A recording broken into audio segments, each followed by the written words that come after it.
Good morning, dear ladies and gentlemen. Allow me to welcome you at the plenary session of the second Eurasian Digital Forum.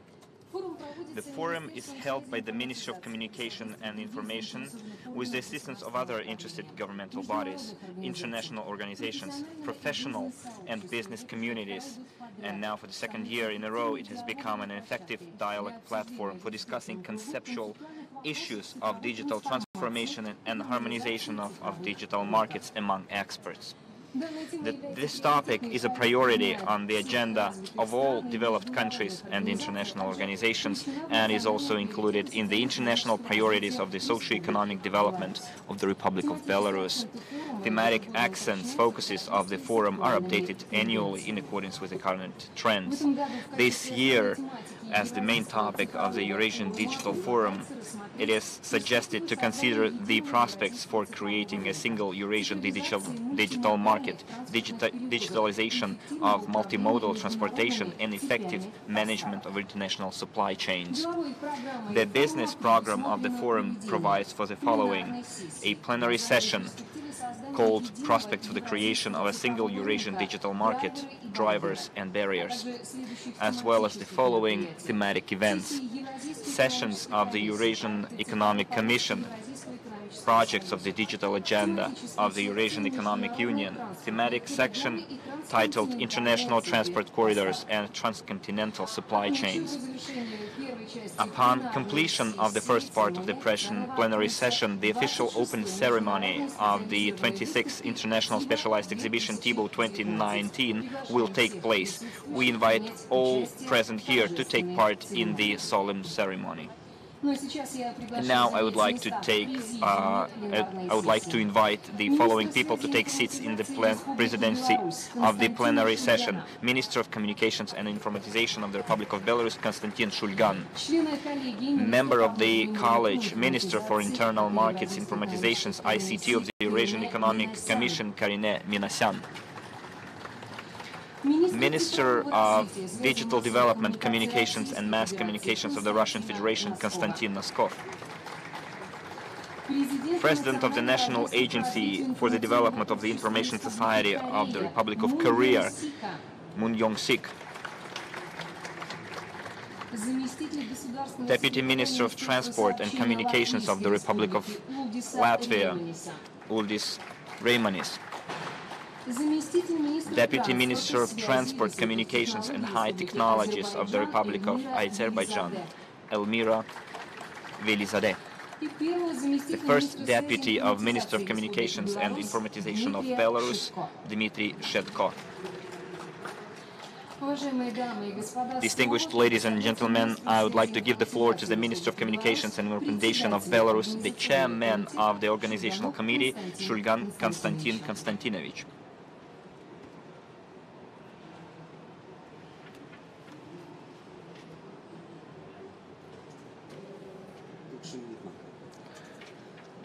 Good morning, distinguished ladies and gentlemen.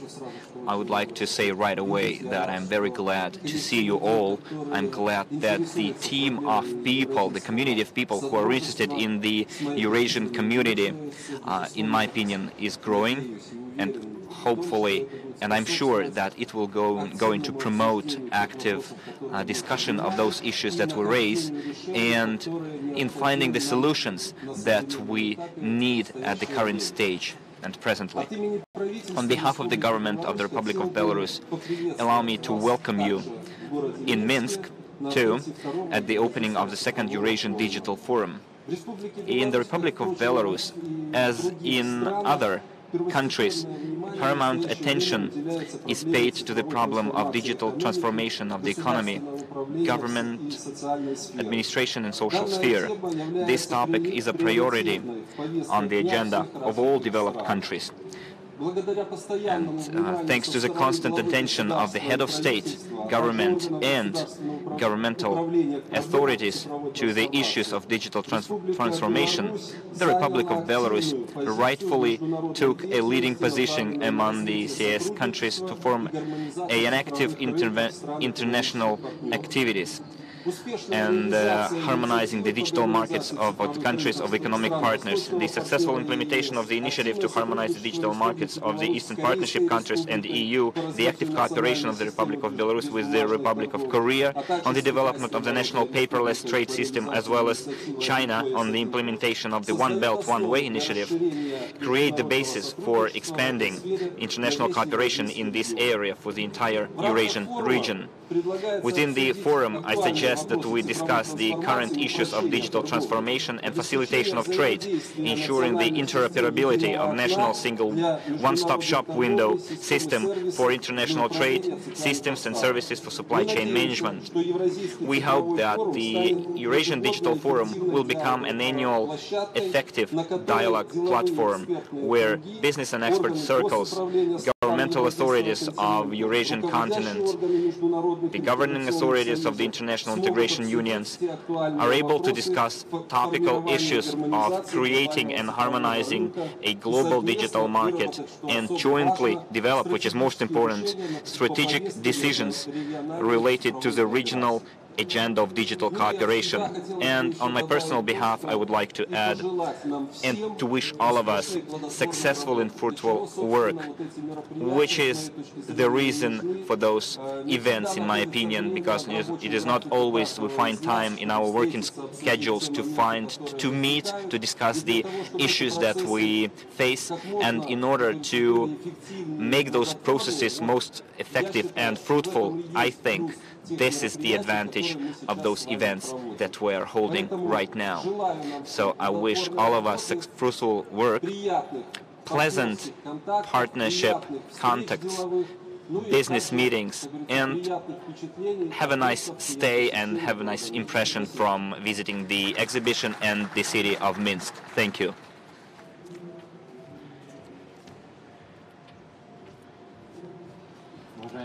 Dear ladies and gentlemen and colleagues, I would like to give the floor to the Minister of Digital Development, Mass Communications of the Russian Federation, Konstantin Noskov. Good morning, dear colleagues. Since it's supposed to be a welcoming speech, allow me to welcome all of you from my seat. And first of all, I would like to start from thanking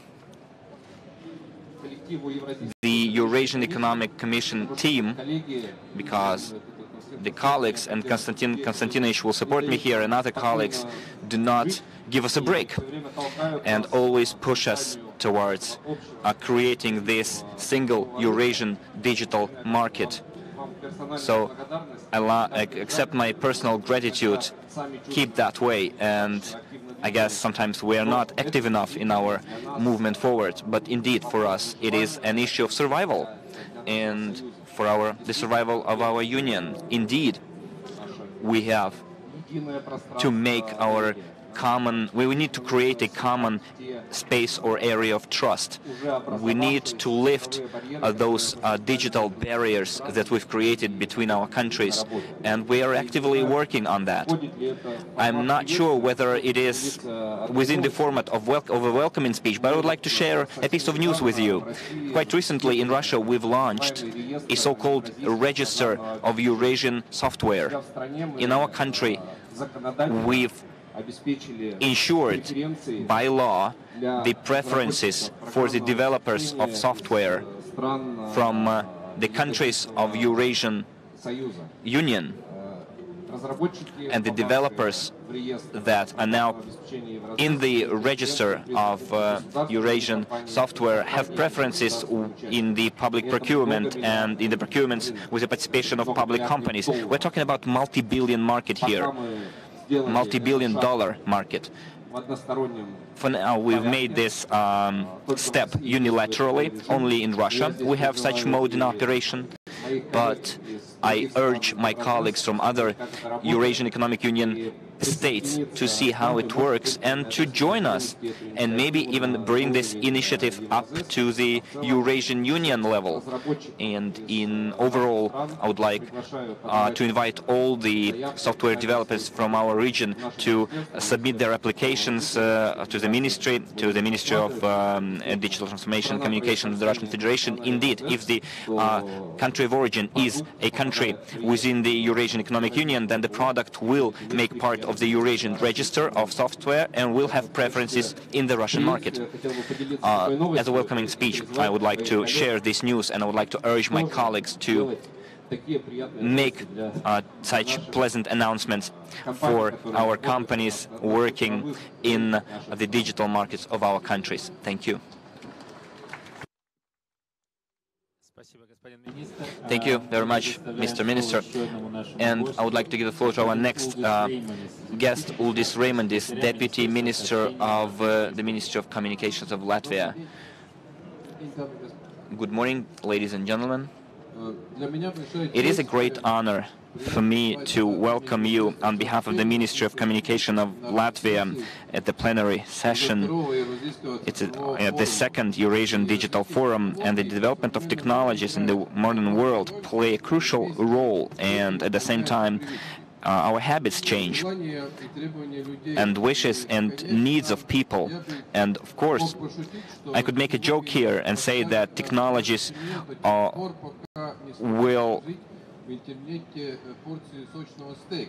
will not replace me until it is able to download a portion of a juicy beefsteak. So for now we're safe. But at the same time we need to realize that we cannot imagine our life the way it was a couple of decades ago. And today it is quite natural for us by one click to obtain a service or order goods from a opposite corner of the world. But at the same time, we experience some dissatisfaction that it still takes a lot of time for these goods to arrive to our door. And I think this concept related to digitalization is present not only in Eurasia but in Europe as well. This issue is a point for discussion, and we should realize that digitalization has a lot of meaning and sense in any format, in any context, wherever and whenever we are. And today, digitalization achieved the highest level of intersectoral influence, which is going to grow in future. Digitalization and closer integration in the common digital market, the digital single market in one of the priorities of Latvia. And I would like to share the experience of Latvia with you to show you our goals and what we're striving for. It's digitalization 5G. And we are considering the Via Baltica road. Yesterday I talked about it, which connects big cities, Helsinki and Prague. And Via Baltica road goes through our territory, the territory of Latvia and Lithuania. And the second, Terra Baltic, is the construction of a railroad which connects European cities. This year, we've implemented the Sklois system. It is a system which facilitates all our work related to the sea transportation management. When a ship arrives at the port, you do not have to go through 10 or 9 inspectorates, so the inspection is carried out automatically and the inspectorate receives the information automatically, and all the data are entered into a register. I would like to thank the Belarusian side. While being in Belarusian land, we as neighbors have no contradictory opinions, which would be unlike which would contradict our Belarusian neighbors. So, and I can share our experience on the sidelines of this event to tell you how we do stuff. And I wish you all a pleasant stay and to watch all the beauties of Belarus. And another welcoming speech by Elmir Tafukoglu Velizadeze, the Deputy Minister of Transport, Communications and High Technologies of the Republic of Azerbaijan. I do thank you. Good morning, ladies and gentlemen, dear friends. It's my pleasure to be together with you at the second Eurasian Digital Forum, and I thank for the invitation that today we are visiting this beautiful and hospitable Belarusian land, and we appreciate this. The digital agenda, as you know, is of high relevance today for every country. The countries of the European Union have specific plans for the creation of the common digital market. They move towards this, take the relevant steps and the relevant actions to be performed in our space, in the space of the Eurasian Union, including CIS member states. And I'm pleased to know that some of the countries, including Belarus and Azerbaijan, as part of the Eastern Partnership Program with EU, is progressing towards this as well. And at the same time, at the national level, in every country, we have their specific programs and action plans for the development of digital technologies in our countries. And I'm hopeful and looking forward to our joint cooperation and efforts to be able to reach in the Eurasian Union the platform which will promote and facilitate cooperation between our countries. In Azerbaijan in particular, we pay paramount attention to these challenges, and the digital agenda is of high relevance to us as well. And at the end of 2016, the president of our country signed 12 strategic policies and roadmaps covering all the sectors of our economy, including telecommunications and information technologies. But in all these sectors, there are specific and very particular sections in all these policies and programs. There are specific programs and sub-programs for the facilitation of digital transformation. And after reaching and achieving these goals, we will be able to reach the common goals we face.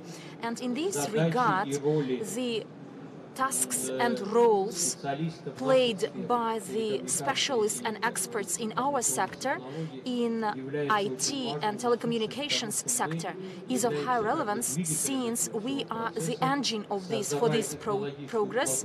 We create the technology platform for all the sectors of the economy to be able to benefit from the digital technologies. And in this regard, I wish to all of us success and close cooperation between our countries. Thank you.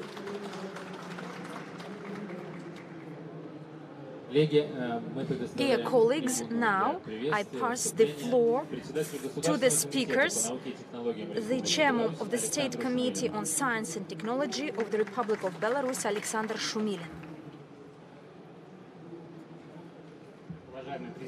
Dear Presidium members, dear colleagues, I will try in my speech, welcoming speech, actually to combine it with my speech on behalf of the State Committee of Science and Technology of the Republic of Belarus, and on my personal behalf, I would like to welcome the organizers and guests of the 26th International Forum on Information Technologies, TIBA 2019, and the participants of this plenary session, prospects of establishing the joint Eurasian digital market, drivers and barriers.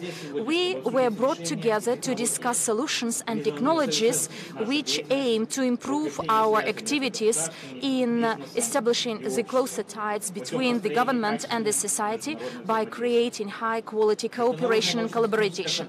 The international scientific cooperation is one of the most dynamically developing sector in Belarus, and the international cooperation in the scientific activities is the paramount condition for the implementation of the scientific activities in Belarus, which includes energy saving, the agri-industrial complex, industrial technologies, medicine and pharmacy, chemical technologies, bio and nanotechnologies, information and communications and space technologies, the nature use and natural resources conservation, and national security. And it's clear that none of these pillars cannot develop effectively without the cutting-edge technologies in the IT sector.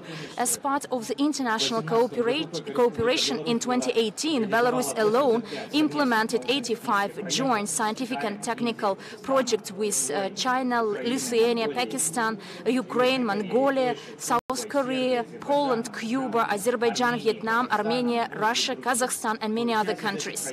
And a part of these projects are actually in the area of ICT development. We have concluded new agreements on the cooperation in this sector with Israel, Latvia, Algeria, Uzbekistan, Moldova, and Eurasian Commission of the UN. And last year there was a collective section and participation at 12 international exhibitions that resulted from the conclusion of contracts with the amount of over $8 billion for technology-intensive products. And today this exhibit is present at this exhibition, so please, I do encourage you to visit it and see those products of the Belarusian science. As part of the Eurasian Union cooperation, we started a new program, one of them integration of SG, as part of which we will modernize the land zoning technologies as part of the subnational cooperation. So the Belarusian organizations won the biddings in many projects, and as part of this work, the amounts of the technology-intensive products. So actually the budget is $14 billion, and in IT sector our turnover is over $1.5 billion. And as part of the national scientific programs last year, we created over 1,000 innovations. We constructed 3 new production sites, modernized another 7, and refurbished another 29 sites and facilities. The volumes of the production of innovative products is almost 5 billion Belarusian rubles for last year. What we created in Belarus last year in IT sector, in cooperation with IT sector, we introduced a new production of heavy-duty trucks, BLAs, for almost $200 million, and with our Russian colleagues, BLAs since last year is pilot-free, is operator-free, and can be administered remotely. And Integral introduced the production of new micro-schemes. RNPC of microbiology developed the technology for the commercial production of anti-caviar medicines and drugs, and I believe that one of the engines for the development of the international scientific cooperation is the exchange of best practices and the intergovernmental transfers of innovative technologies. The activization of the intergovernmental exchange and the implementation of the joint programs and projects in the area of scientific IT and the relevant, the appropriate training and retraining of staff, these are the must-to-have. And Belarus, as a member of the Intergovernmental Board on the information, on the scientific information, participates in a number of international projects. In 2018 alone, at the meeting which was held in Armenia, we discussed the issues of the implementation of the and conclusion of the agreement on the creation of the digital market and the dispersed information system and the portal for CIS countries.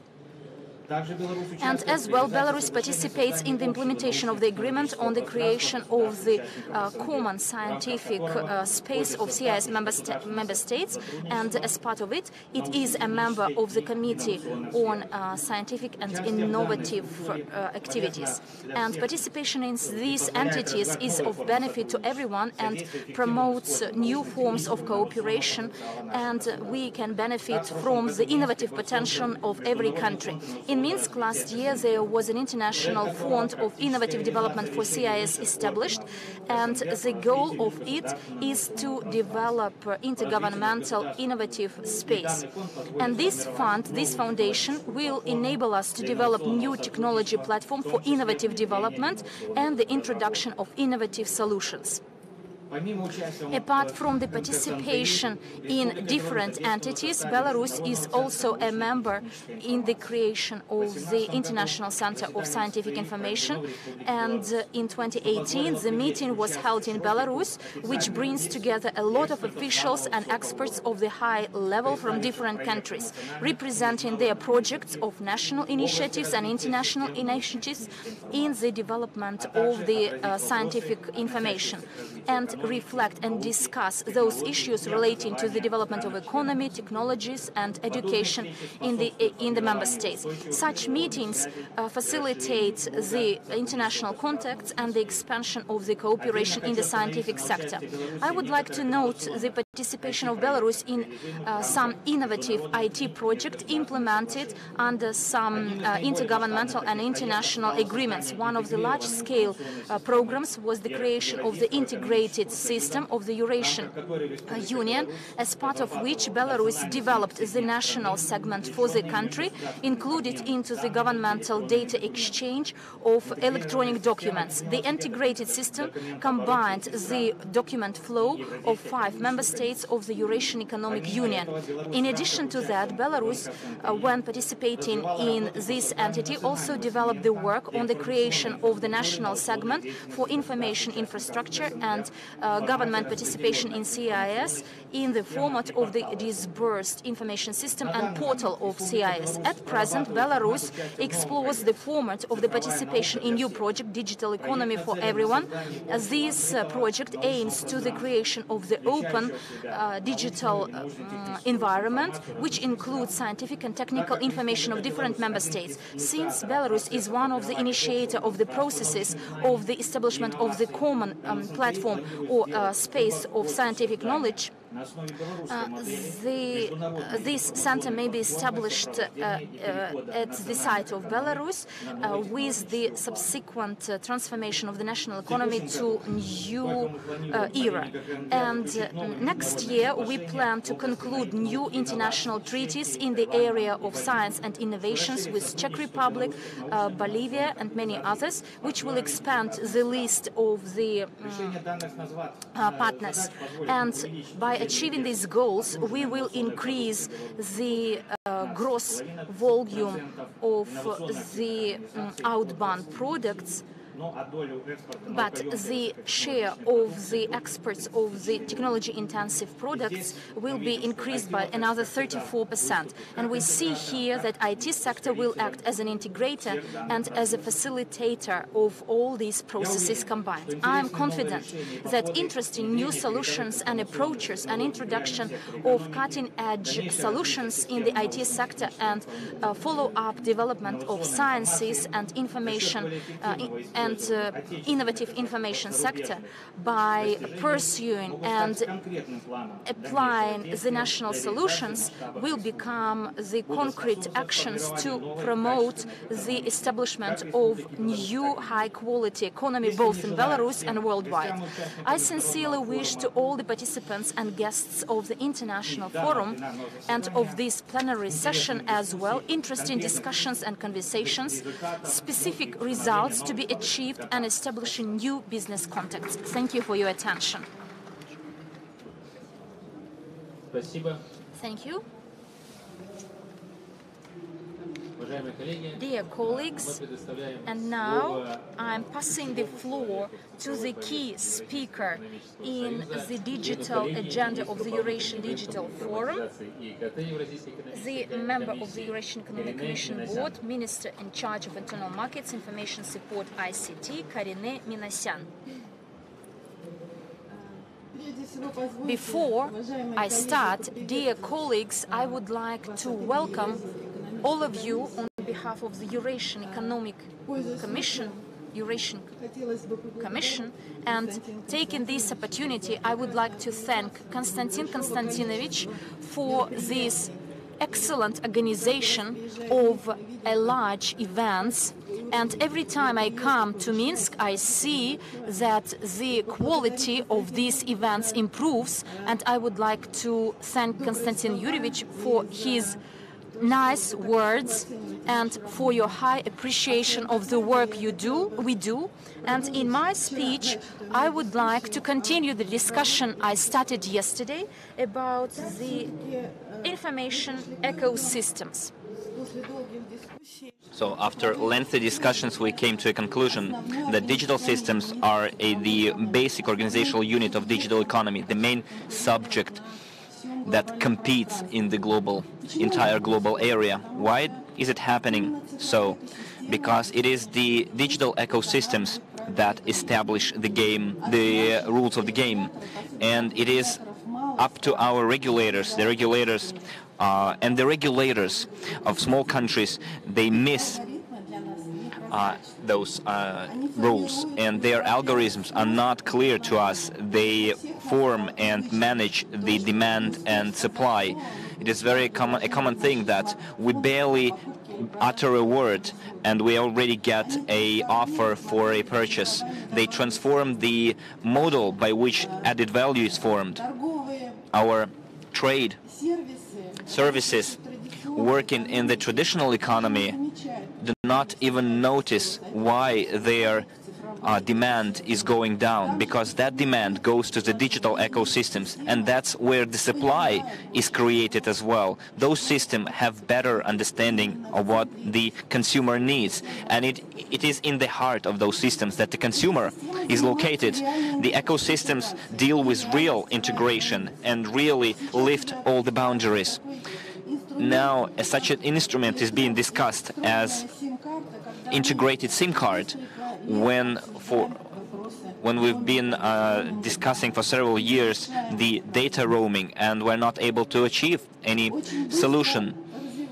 We have very fast developing economy of services, and the digital ecosystems accumulate data for their improvement, and it is on those data that the result of our production enterprises depends. The enterprises that produce goods and services. Additionally, our consumer more often switches not to consumption of goods, but the consumption of technologies.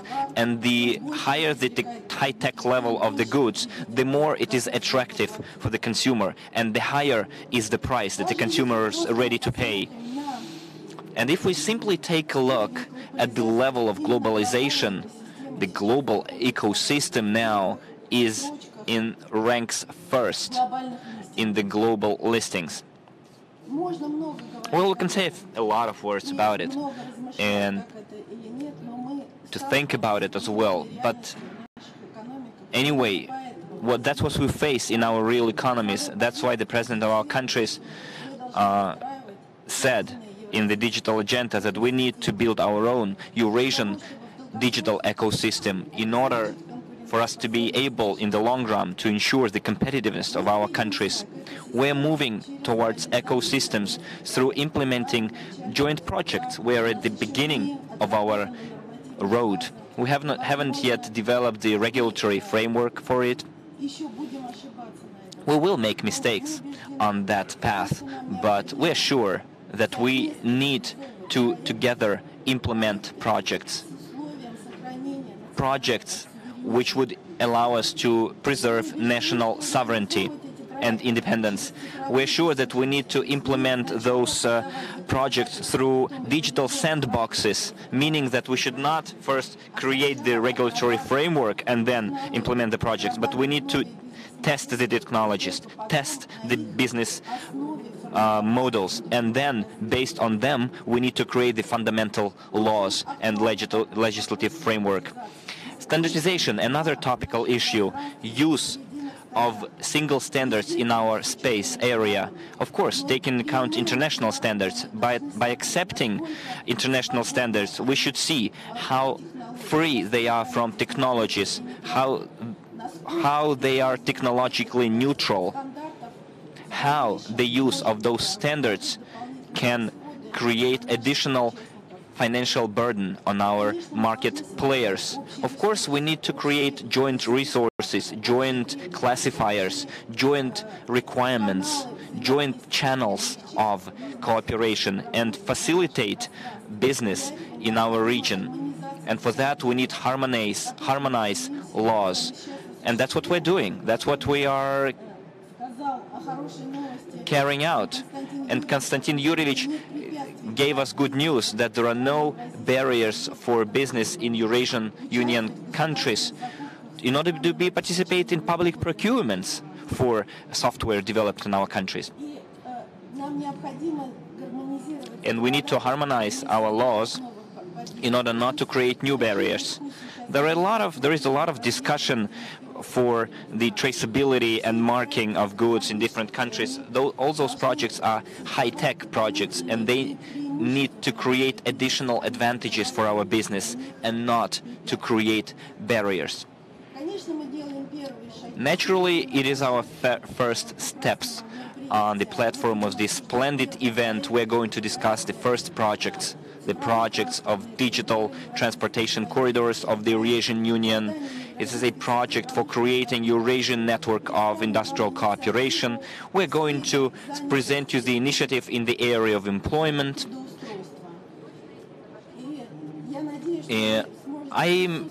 I hope that you'll be able to participate in those discussions of those initiatives, especially specific IT companies that are ready to join those systems, to be integrated in those systems, and to provide services across the entire region of Eurasian Union. In my speech, I would like to conclude my speech by quoting great Einstein. Yesterday, one of his quotes was already given, and I would like to remind you of the words of the great innovator. You cannot solve a problem at the same level that it has appeared. You need to raise above the problem and go to the next level. Thank you very much for your attention.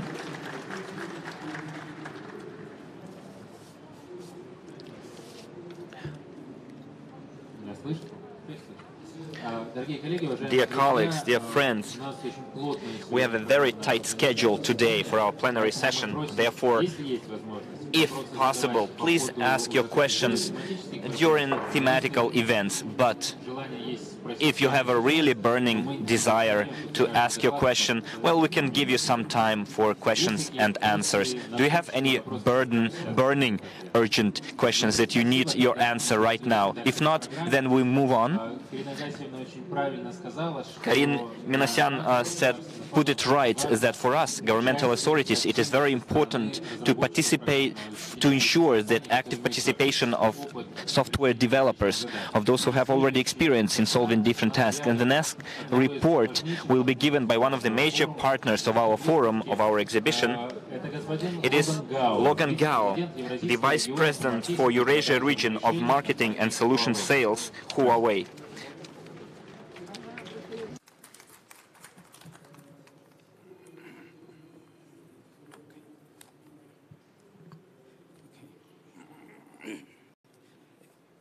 Good morning, ladies and gentlemen. It's great honor to meet you in Minsk. Thank you for attending the Eurasia Digital Forum. And I will share Huawei's point with you.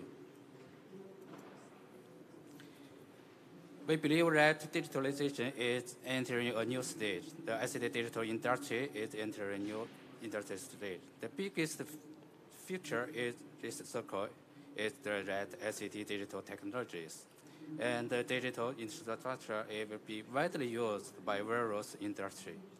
Digital technology transforms from a previous support system to a production system and a decision system. All of you have the experience to the convenience brought by digitalization to our lives. Take the banking industry as an example. In the past, we went to the bank to handle the business, which took 1 to 2 hours each time. But now we can use the bank app on the mobile phone. Can be used to perform operations such as transfer, charge, and payment, which greatly save time and improve efficiency.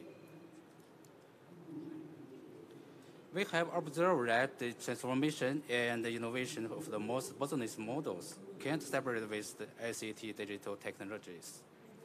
The whole world is becoming more and more rapidly and more fully connected to digital connection. In the future, digital technology innovation represented by 5G, IoT, cloud computing, and artificial intelligence will bring further property to our industry and drive the future growth, the digital economy and the physical economy. We predict that in the next 2 to 3 decades, the human society will evolve into an intelligent society characterized by the all things sensing, all things connected, and all things intelligent. By 2025, the total volume of the digital economy will reach $23 trillion. As we all know, Maslow has the hierarchy of human needs. In my opinion, in a country, its digital transformation needs to be divided into 4 levels from low to high. The first layer is the foundation to deploying the ICT infrastructure and building a digital economy.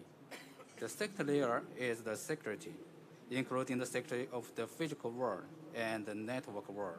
This is the guarantee of the development. The third layer is to support digitalization in various industries. The highest level is implement the unified management from city to country to have a digital brand.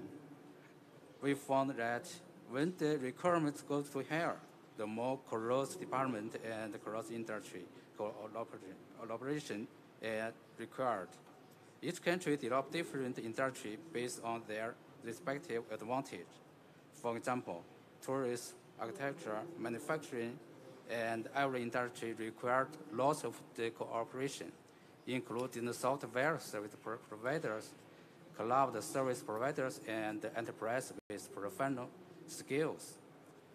The country's digital brand is the more complex. It needs to integrate information from multiple government departments and integrate information from multiple industries. In brief, the ecosystem is the more important for current digital transformation. There are two different ecosystems in Hawaii and Costa Rica.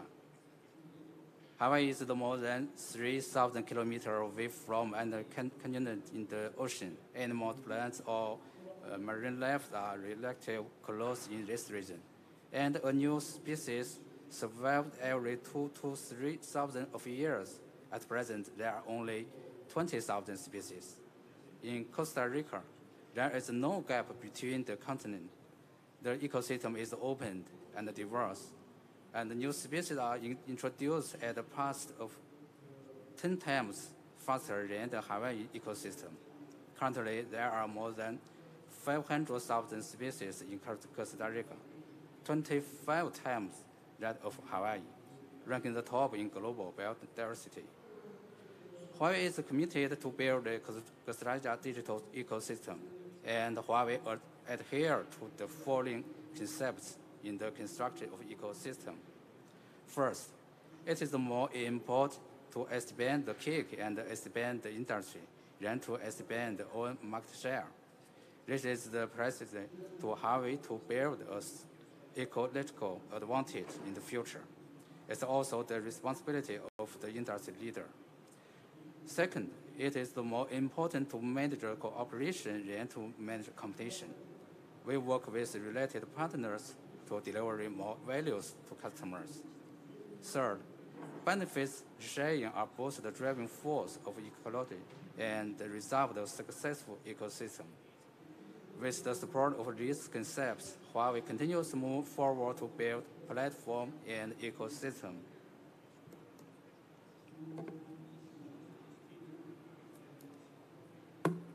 Let's have a look at case of smart city in Yingtan City, Jiangxi Province in China.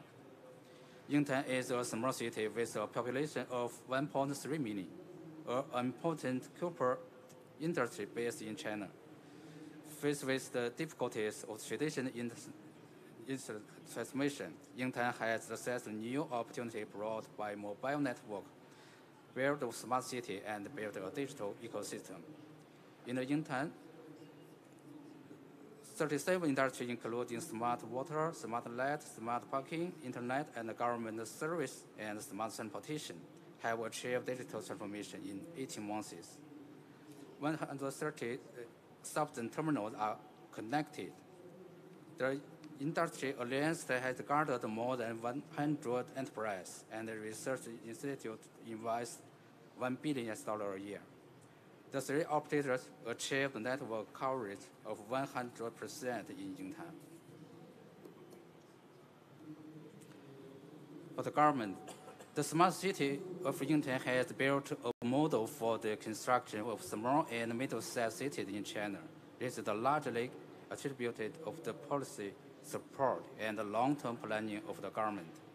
In 2017, the government launched the Smart New City policy to encourage enterprise to transform and invest, set up 60,000 square meters of the industry park, and set up 3 open labs, and provide a public service cloud platform, encourage enterprise to build an ecosystem, set the broadband network as the basis of smart cities, and set a network coverage and user experience standards.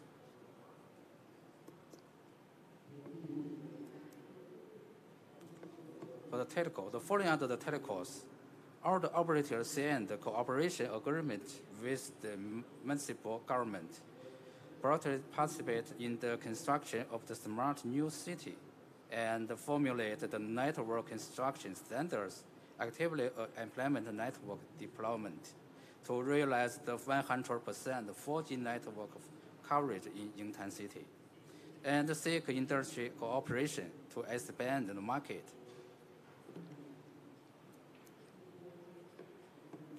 The third, SMEs in the local enterprise actively transforming. In addition, 40 product applications and new business model are launched, and with the investment $1 billion. The development of the smart city in Yingtan actually promote the development of the industry and has built a model for the smart city construction in China for small and medium-sized city. This achievement is largely attributed to the ecosystem. First, the government led the top-level design, introduced for performance policy. Second, operator implemented the network coverage of all the city, including the village. Finally, the local enterprise SMEs are actively transforming and integrating the multiple product solutions. As the strategic partner of Yingtan Smart City, will provide a series of solutions from the chip, network, and platform, and help to build an ecosystem alliance. Now in the joint lab, partners can continue improving on Huawei's platform. Huawei adheres to the concept of in-user for Eurasia and has been focused on the ICT infrastructure consumption, and has become the contributor to the digital transformation of Eurasia.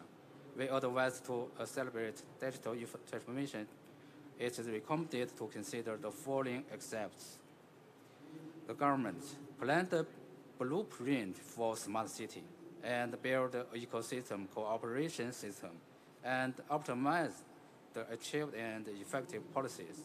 For example, in the various network, it is recommended that GSM UMTS spectrum is neutrality to maximum the value, simplified for the SAM from 6 months to 3 months, reduce the set radiation level to the Euro Union level, and change the existing spectrum charging mode to reduce the cost to support digital transformation. Implement universal service and set up the cooperating standards of coverage and qualities. For the telco, strengthen the contribution of fixed broadband and mobile broadband network to ensure our users' experience. Collaborate with the enterprise to enable new service. For the enterprise, quickly embrace the digital transformation by new technologies innovating, cooperate with the ecosystem partners in the industry to achieve win-win business. While we will join with government, telco, and partners in the accept of ICT infrastructure contribution, technology innovation, and ecosystem innovation. Our vision and mission is to bring digital to every person, home, and organization for a full connect, intelligent world. Thank you very much.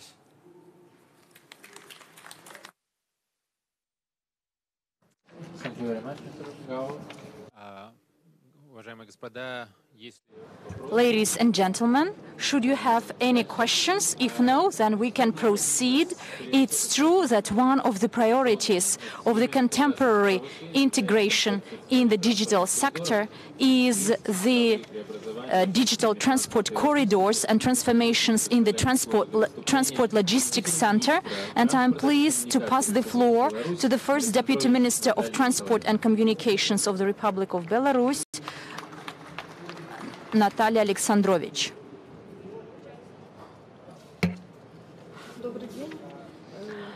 Good afternoon.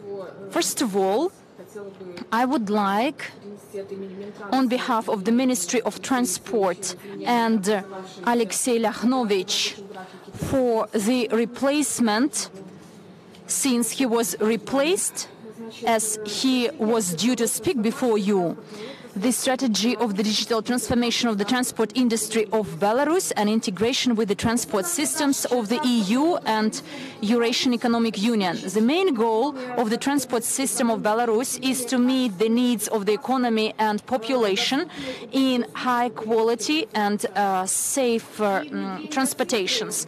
And the introduction of digital technologies is a very effective method to improve the transport complex of Belarus, improve the quality of the services, and optimize and streamline the business processes, and improve the business potential of Belarus, and facilitate its integration into worldwide transport system.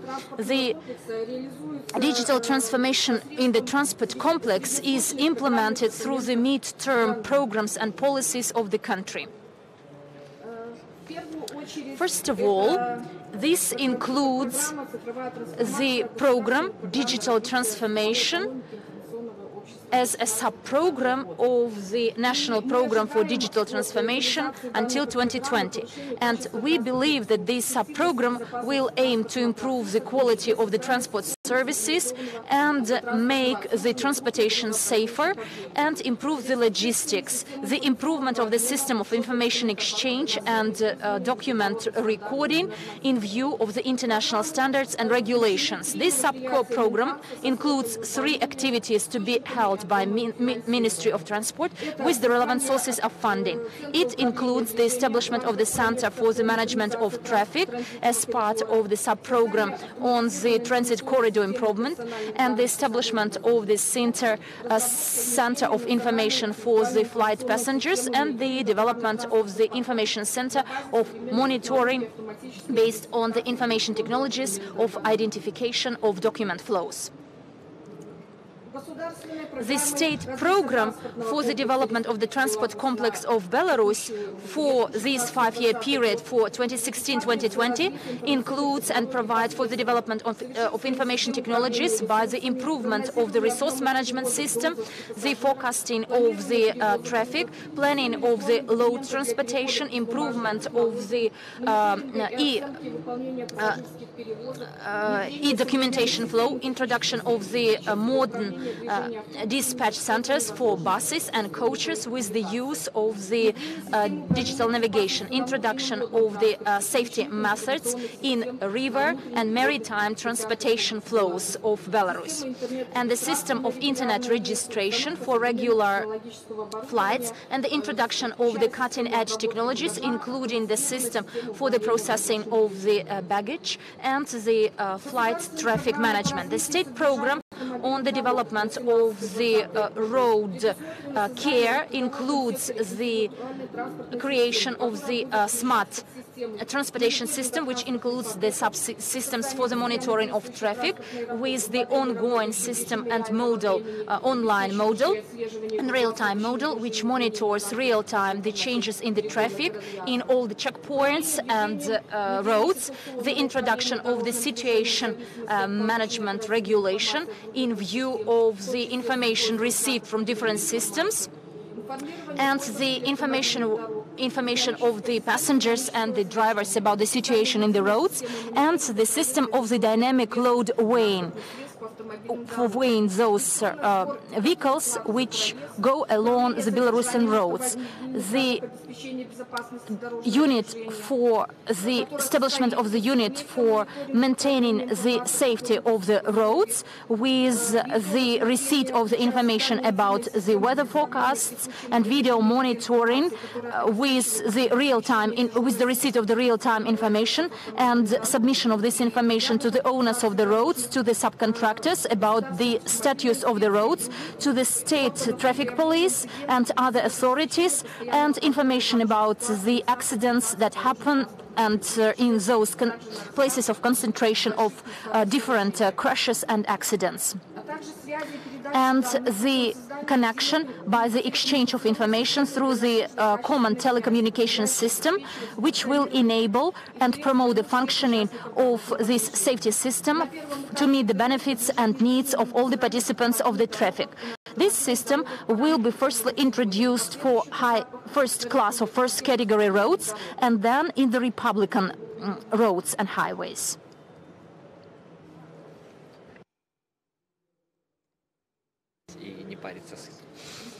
The Republican program for the development of logistics system and transport potential of Belarus, for the development of the digital economy in this sector. It provides for the unification of the documents which are required for the logistics, the development of the logistics activities by the active use of innovative technologies in the automatization management, the international cooperation in the area of logistics with regard to the information exchange and exchange of best practices, and the scientific and educational cooperation, the development of the infrastructure and ICT technologies in the logistics sector.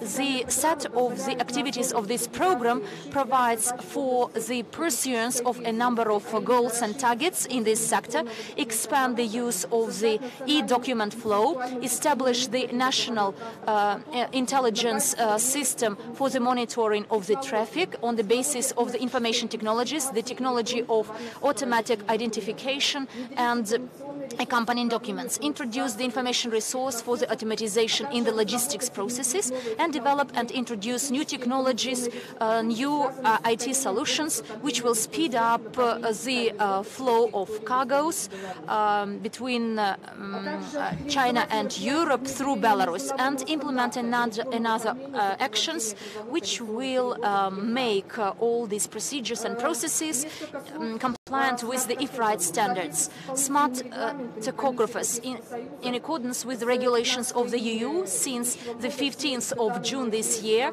all the vehicles manufactured in EU for international transportation shall be equipped with smart tachographs. And at present, a number of experts is considering the way to introduce this equipment with the use of second-generation smart tachographs. And their peculiarity is that they can register the location of the vehicle by the use of the global navigation satellite system and the digital and remote reading of the information on tachographs. The Russian Federation, Ukraine, has already started to prepare for the introduction of the smart tachographs. In Belarus, the production of these cards is ensured by the Cryptotech Belarusian Unitary Enterprise, and the provision of and the keeping register of these cards will be ensured by the traffic units of the National Traffic Police. The protection of these cards is ensured by the information system of digital tachograph developed by the by the International Business Alliance. I cannot but say a few words about the Belarusian railroads. which is the so-called one of the drivers of the digitalization in the transport system.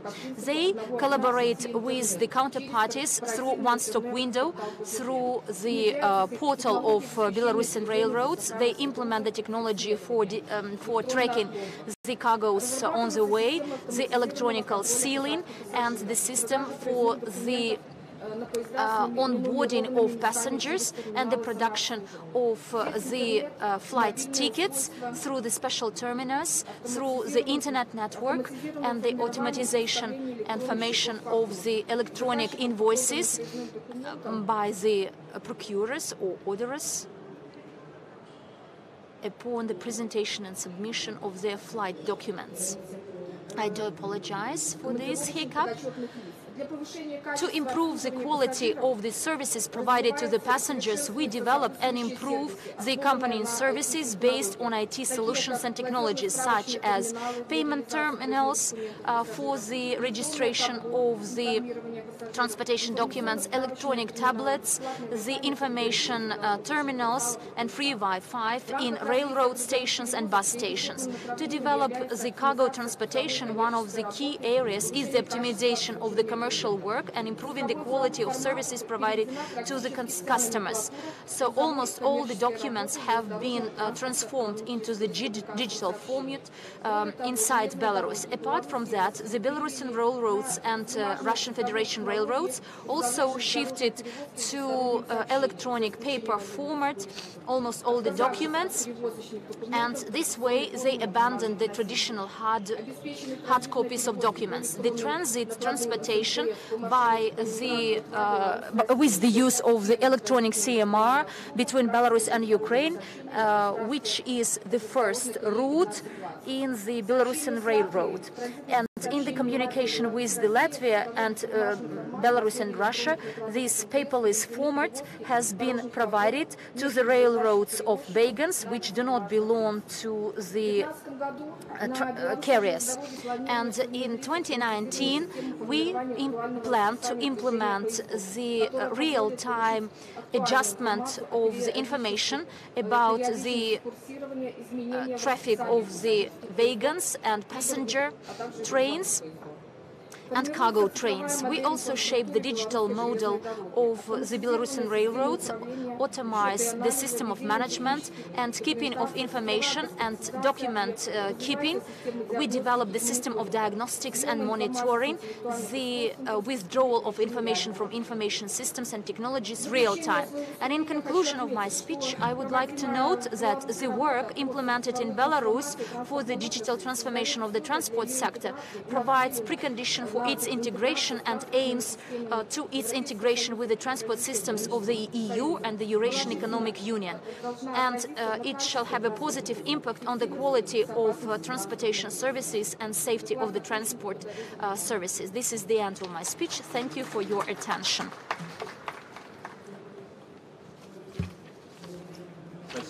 Thank you very much. We are proceeding with our work, and now we would like to pass the floor to a representative of the country, which is one of the engines of digital development in the world, the President of National Information Society Agency of the Republic of Korea, Mr. Moon Yan-sik.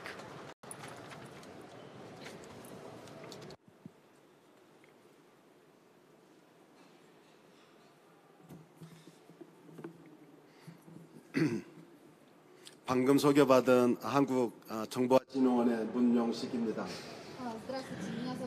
Hello, my name is Moon Yan-sik.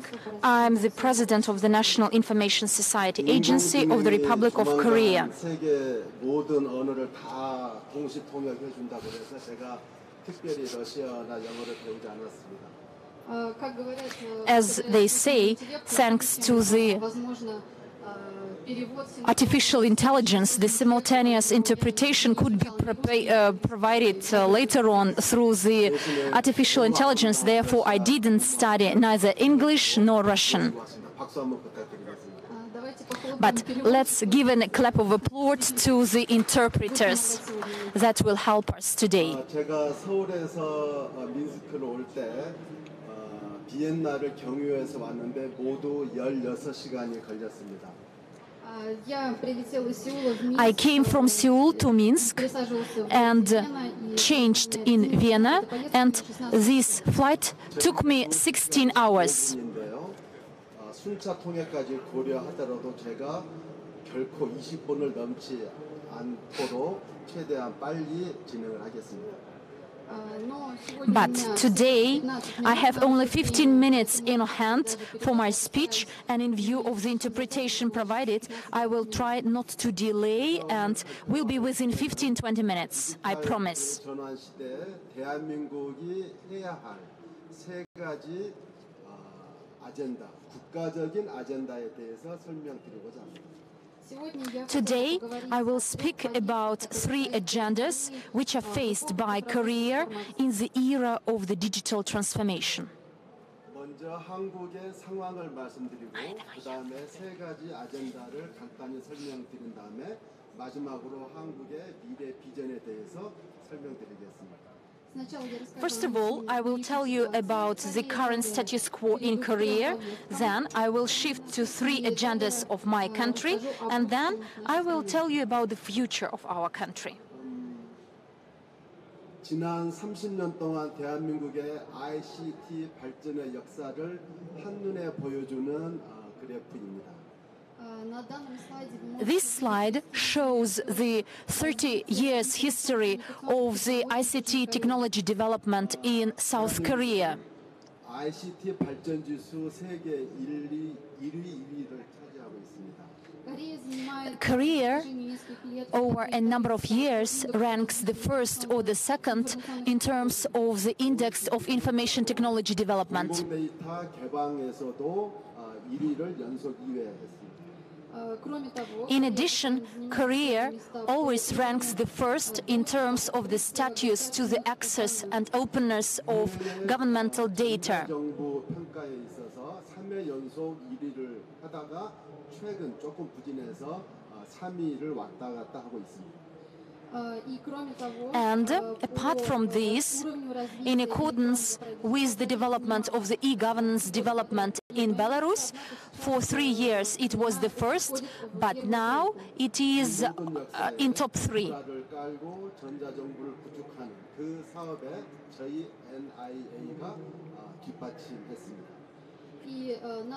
And our agency, on a continuous basis, supports and works with the government to develop this area.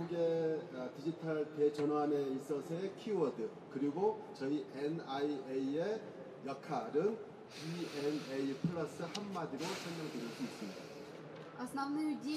The main operations of our agency can be characterized in this abbreviation DNA+. 네트워크 그리고 AI 마지막에 플러스는 급속한 정보화의 진행으로 인한 부작용을 예방하자는 것입니다. D stands for data, digital data, and stands for network, digital network, A, artificial intelligence, and plus adverse effects and negative implications which sped up, so the speedy society digitalization. This slide shows the data about the digitalization of South Korea.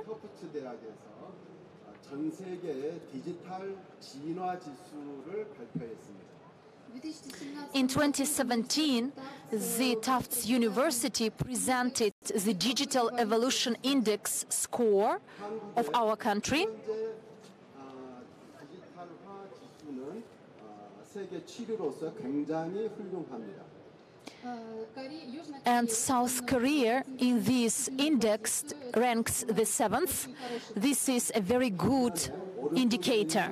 디지털 모멘텀 지수를 보면 최근 8년 동안의 발전 속도를 나타내는 것인데 거기서는 43위로 매우 부진한 실적을 보이고 있습니다. Whereas in the right you can see the digital momentum growth rate of digitalization over the 8 years, and here Korea ranks only the 43rd. 매우 우수한 성적을 냈지만 최근에 그 성장 속도가 둔화되고 있다. 한마디로 디지털 정체국이다 하는 평가를 받고 있습니다. It could be explained as follows, that for over 30 years, Korea was developing very fast, but now it is stagnating. It is lagging behind other countries in terms of the digitalization pace development. 두 가지 대전환의 직면에 있습니다. Here, Korea is at the crossroads of two large transformations. 한국은 아시다시피 남과 북으로 분단된 국가입니다.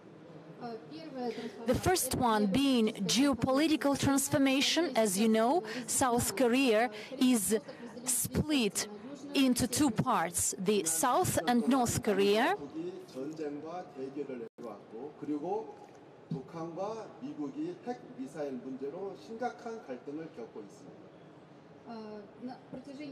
And throughout 70 years, we were at the state of confrontation with the North Korea, and there is another problem of nuclear weapons which are owned by the North Korea administration. 지정학적인 대전환의 과제입니다. And therefore, the transformation from Cold War and confrontation to the era of peace and cooperation, this is the core of the geopolitical transformation in our country.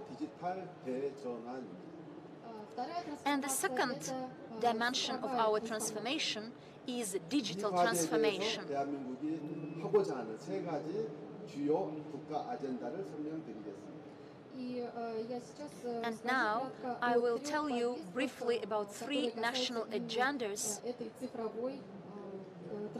pertaining to these digital transformation aspects. OECD에서는 디지털 대전환을 단 한마디, 고잉 디지털이라는 한마디로 표현하고 있습니다. The OECD member states call this digital transformation as based on digital data, going digital. 경제, 사회 모든 측면에서 디지털로 가자는 것이죠. This transformation means a shift of all the sectors, the social, economic, and societal. 공유, 그리고 디지털 가버먼트, 그리고 오픈 사이언스와 오픈 가버먼트의 정신이 배경에 놓여 있습니다.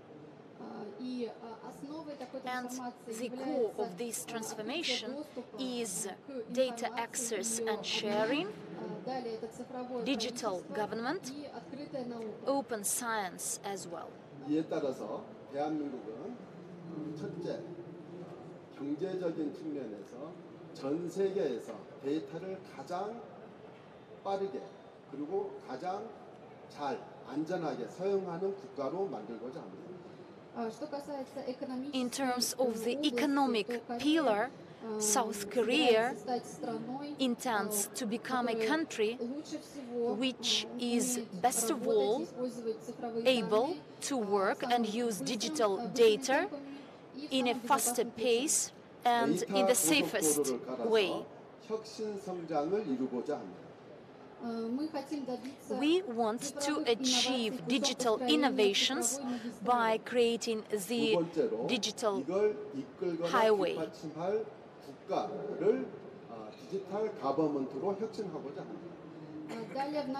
Then our plan also includes transformation of the government and the state, which are the basis of the development, to turn it into the digital government.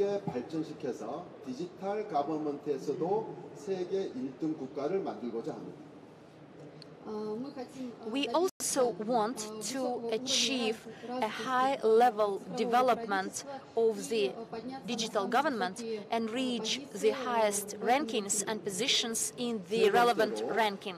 전 국민의 디지털 시민 역량을 높여서 디지털 포용 국가를 만들고자 합니다. Then we also plan to improve and reach the highest level possible the digital capacity or the digital capacity of all our citizens, and this reaching the highest level of informatization of our society. 국가, 사회 세 가지 축이 완벽하게 잘 종합적으로 진행되어야 성과가 있으리라고 생각합니다. I believe that these three pillars should develop through the same pace: government, economy, and the society, and only by these means we can have the highest level of development of the society.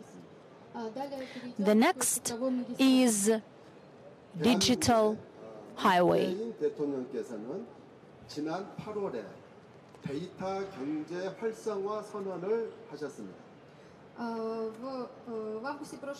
In August last year, the president of the country, Moon Jae-in, at the meeting devoted to the development of the digital economy, stated the following. 대한민국을 데이터를 가장 잘 안전하고 잘 사용하는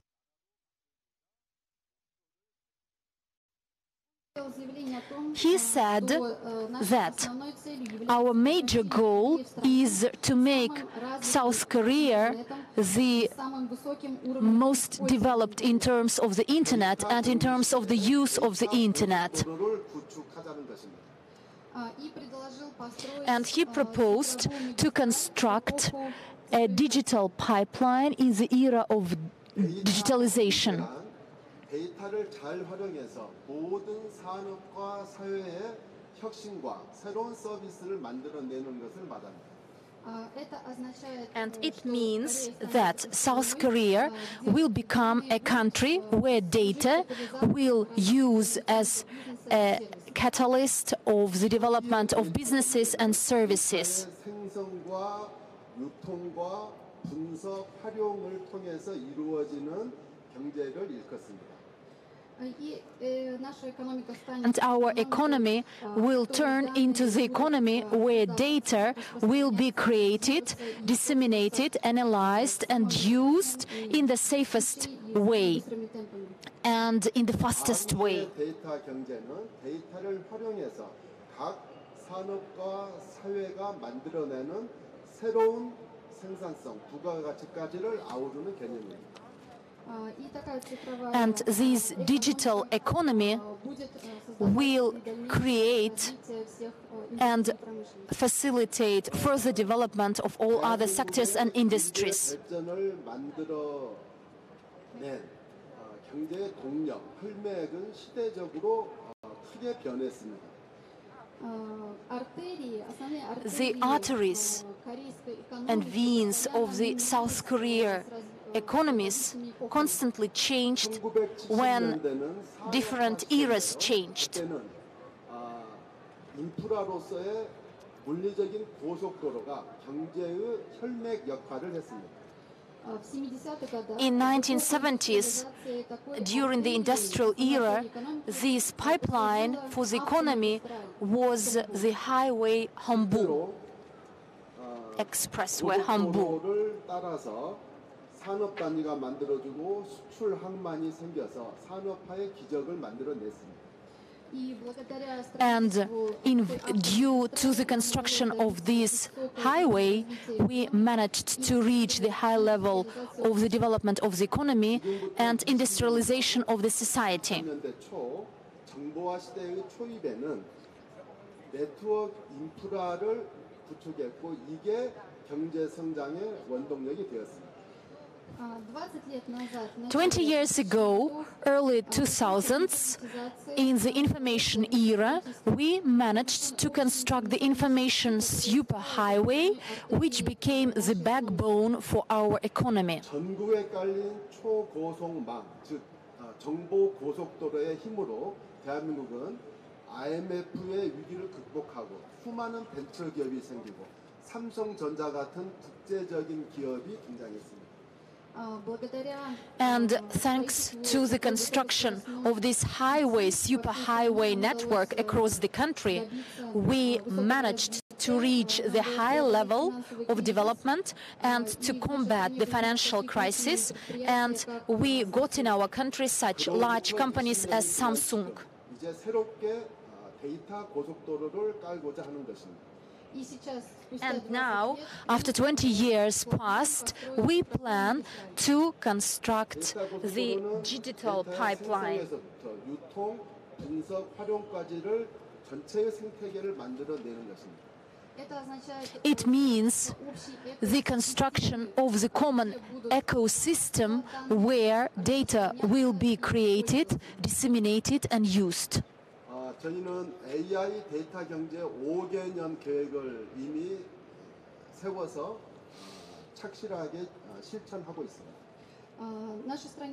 In our country, so far, we have designed the national plan or program for the development of the digital economy and artificial intelligence, and we already started to implement it. 전략은 생략하겠습니다. But because of the lack of time, unfortunately, I will have to reduce, to skip this part of my presentation. Then I will shift to another agenda, digital governance.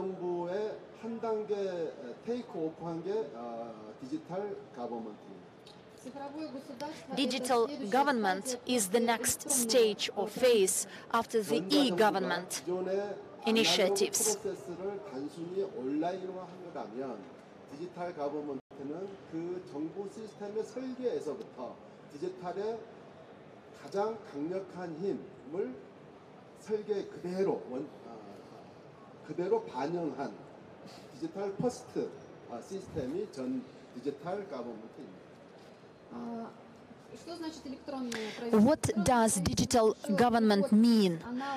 Digital government transforms from the analog-oriented approach to online business processes, but digital e-government is different from digital government, is that all the processes in the government will be run digitally. 그래서 설계부터 디지털로 하자는 원칙, 그리고 국민들에게 통합적인 서비스를 해주고 플랫폼으로서 기능하는 게 디지털 정부의 기본 특징이라고 하겠습니다.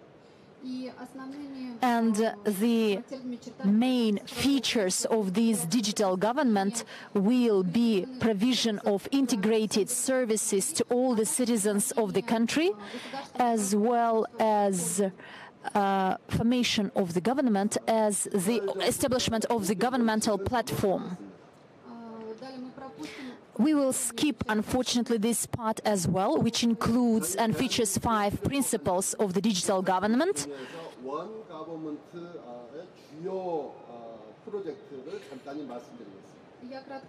I will briefly tell you about the next project implemented by my state, which is called One Government. 부처 간의 장벽이 없어지면 국민들한테 요구하는 서류는 없어집니다. This project means a transformation to document-free services and provision of these document-free services. 발급하는 고지서 그리고 수납하는 창구를 하나로 단일화하려고 합니다. And it also provides for the integration and digitalization in submission of bills to the citizens and payment of these bills by the citizens. 개인 비서가 되어 선제적인 서비스를 해주는 프로젝트를 하려고 합니다. We intend to turn our government into the so-called digital secretary for our citizens. It will act as the digital secretary. 디지털 시티즌십, 디지털 시민 역량에 대해서 말씀드리겠습니다. Then let's talk about the third agenda. This is the digital capacity of the citizens. 혁신적 포용 국가라는 비전을 가지고 있는데 디지털 디바이드 시대에 디지털 포용을 실현하려고 합니다. South Korea in the near future will become all-inclusive government for reaching the highly innovative growth without any abrupt gaps in this sector.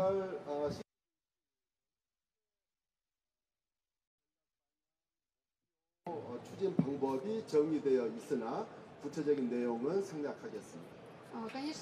And indeed, this program on the development of this digital capacity includes its strategy, target, and methods, but we will skip it as well. 국민이 디지털 세상을 살아가는 기본 소양과 능력을 높여주자는 것입니다. Briefly, in a nutshell, it includes improving the skills of the citizens living in the digital society to fully exercise their rights and duties. 국가 아젠다를 실천해서 대한민국이 꿈꾸는 미래 비전에 대해서 간단히 설명드리겠습니다. Now, I will briefly tell you about our vision of our country as a country of platform and our prospects of becoming such a country. 미래를 보려면 한국으로 와라, 한국을 봐라라고 기사를 썼습니다. Quite recently, The Guardian newspaper published an article where you can read that if you want to see the future of digital innovation, please come to Korea. 성공한 서비스와 제품은 세계에서도 성공한다고 알려져 있습니다. Worldwide, it is well known that South Korea managed to reach the successful development in digitalization sector. 인프라와 기술력을 바탕으로 세계에서 가장 깐깐한 소비자 국민을 가지고 있습니다. In our country, we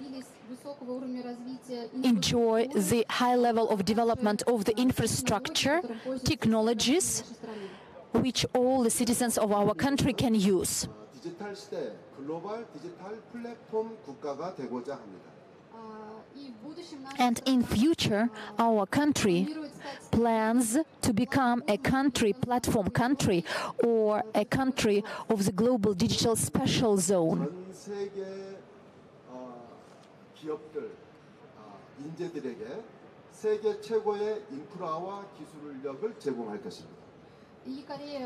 And South Korea plans to mobilize global talents, businesses, investors and researchers and offer to all of them all the services they need to develop innovations. 세계의 인재와 기술과 기업과 투자를 불러 모으는 정책을 펴고자 합니다. And in the future, we plan to carry out different programs to achieve these goals. 서비스를 생산하는 테스트 베드가 되어 세계로 뻗어가는 플랫폼으로 역할하고자 합니다. South Korea intends to become a country as a testing model, for the global innovations to continue to develop. 시대를 같이 헤쳐가십시다. Let's together, in cooperation with South Korea, start developing global digital innovations. Thank you for your attention.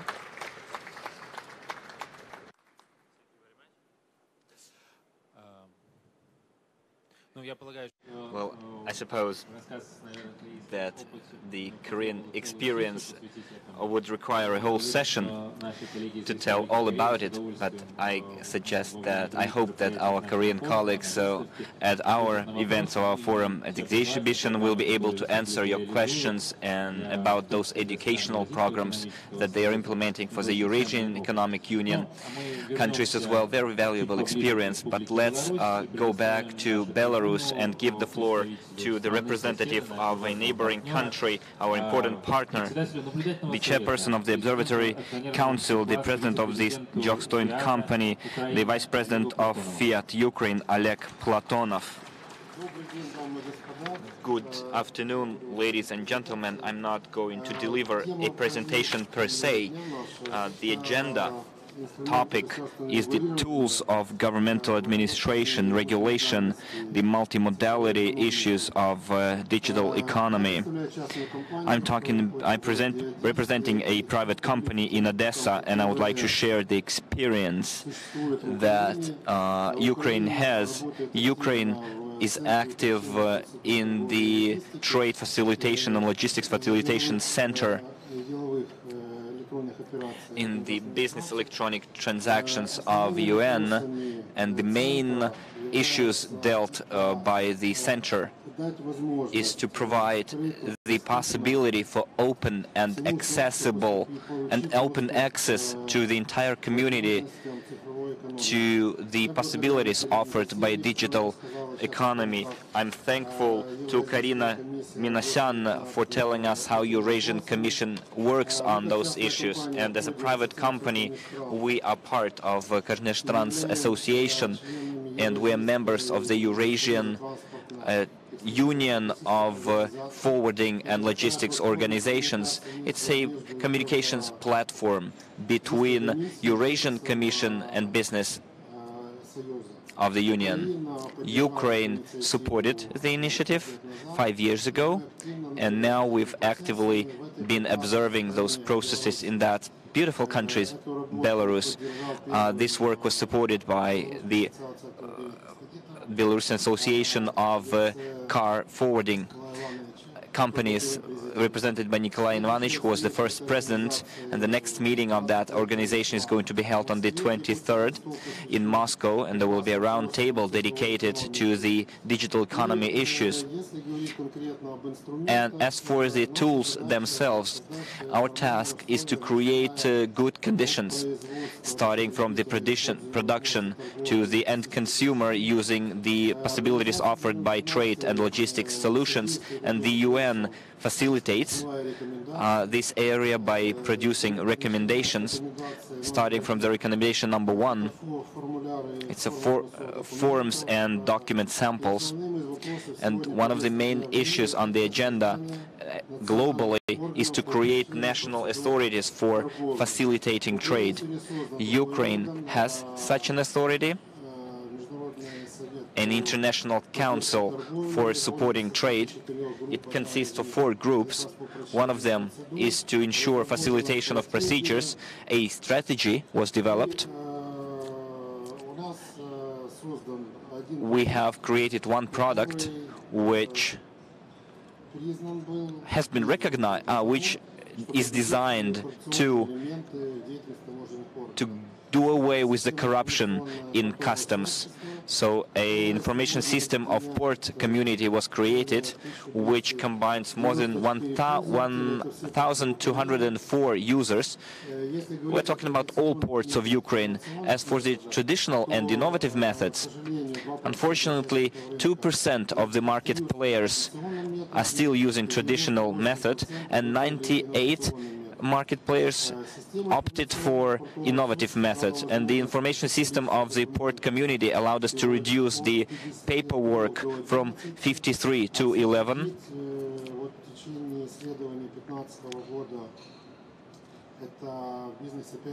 And 5 billion hryvnias were freed, were saved, and the paper law and the cargo flow was reduced. The intensity was reduced by 15%. The system united all governmental authorities and created modules, such as the coordination modules, in order to prevent misuse of power by law enforcement authorities, or abuse of power by customs officers and police officers. And as a result of this, now the time spent for paper processing was reduced from 6 hours to 15 minutes. But not everything is quite as simple as that. This system has opponents. We have a anti-monopoly committee working for 5 years to see whether this innovative service, a monopoly service, and for 5 years we've been debating whether. So the main tool of the government, the main feature of the government should be openness. The government should provide equal opportunities to all players, and this is one of the elements of the trade facilitation agreement. And the government has to place the necessary, inform the public about the current laws and rules, so that all market players are up to date. And innovative products, unfortunately, are always monopoly, because an innovative product is a product that was not on the market before. Usually it's startups, and I guess South Korea all the time experiences this problem, because you're always in this risk. And the second thing is that the government should treat very carefully to the issue of creating a risk analysis system in the business area. And this entire system is regulated. As far as the logistics is concerned, there is a good experience accumulated by the Trade Customs Organization, who is working very seriously on it. And the further foundation for those relations should be an agreement on public-private partnership. And today I heard a new phrase that the priority is going to be given to public institutions. Well, public enterprises established on the base of state ownership. I don't think this is the correct road to take, because only public-private partnerships will allow you to free public money in order to take it away from that particular area. The government should support the political interests of the society and to satisfy the needs of society. On Ukrainian example, as we can see now, unfortunately 2 times over the recent years, we had the same result. When the state competes with business, there is a revolution. And those revolutions, unfortunately, do not always end successfully. And since today's global development trend is sustainable development of community, of society, so in order to ensure sustainable development, the government, the states need to show to the society their strategy to distribute or reallocate the classification of services. The society needs to clearly understand what is a public service provided using public money. South Korea showed us a presentation, and let's say Ukraine is not ready today for the high level of digital development. Therefore, we're talking about analog, traditional method. But it doesn't mean that conventional methods should be employed by the public as well, by the state as well. So if the society does not want to have their data processed at the first line and transform it into digital data and wants to work with document, then the society should be able to provide some kind of a document to the state.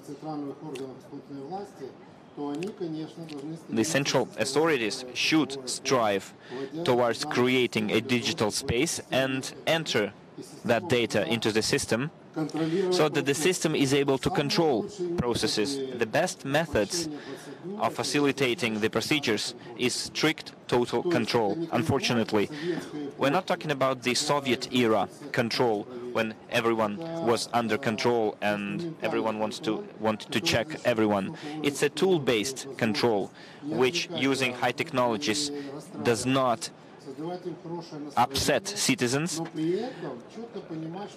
raise their mood, but at the same time everyone understands that what's happening. We're talking about smuggling, corruption, money laundering, human trafficking.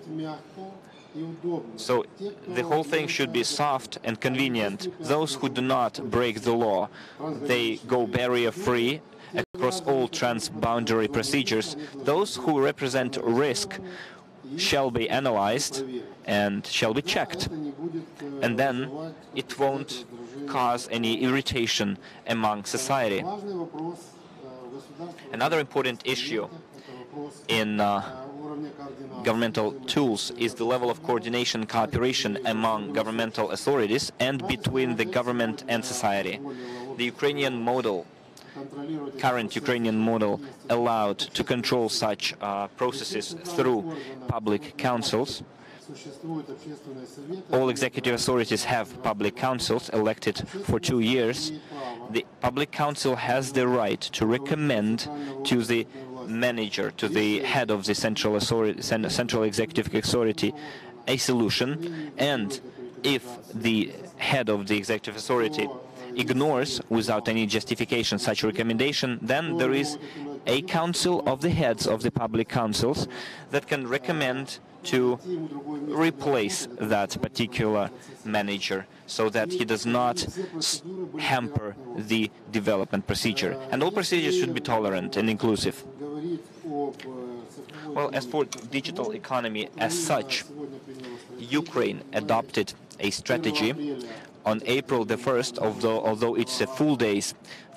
We had a meeting of the Foreign Trade Council where the strategy was analyzed and those elements that have been created were scrutinized. We had a lot of difficulties related to digital infrastructure. We had a problem with the reallocation of quotas on the market. Not everyone, not all players at the moment are ready for the competitive environment, and the Ukrainian paradigm today is to switch from bad competition to real partnership. The digital market is very sensitive. A lot of products, applications have been created, and it is very important that public institutions stimulate the growth and provide an opportunity on a tender base to come to the creation of global products which would be able to cooperate and which would not entail spending additional money on creating a competitive product in place of already existing and successfully operating products on the market. So we're talking about the creation of new products which could supplement each other and would enable end users, would enable them not to buy constantly new things, but to buy things that are better, that are improved, in order not to waste time, because we are already running out of schedule here. I'm ready to talk to all people who are interested in talking with me on the sidelines of this event, and I would like to draw your attention to the fact that the Center for the Facilitation of Trade Procedures and Electronic Business Transactions of the UN is the global library of data, open library, where all interested participants or participants interested in the development of those processes can access this library. It is a constantly improving organism. As for the Ukrainian project, on the website you can find the portal single window work, and the last item on multimodality. We're talking about a narrow sector here, logistics and transportation. So we should realize that multimodality is not a combination. We're talking about principles and agents. It is a more legal area of activity between the organizer of the shipment and the consumer of the shipment or transportation services. The Association of Forwarders is the regulator. We have special documents.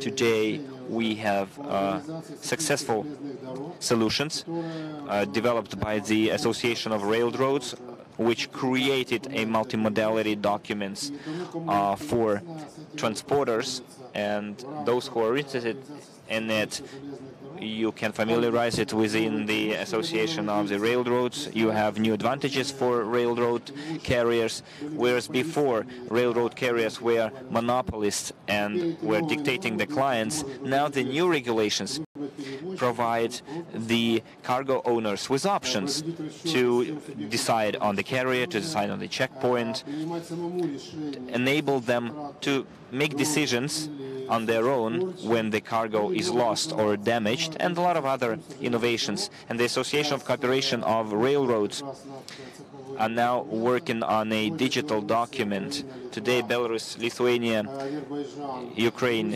Azerbaijan and Georgia are paying particular attention to that.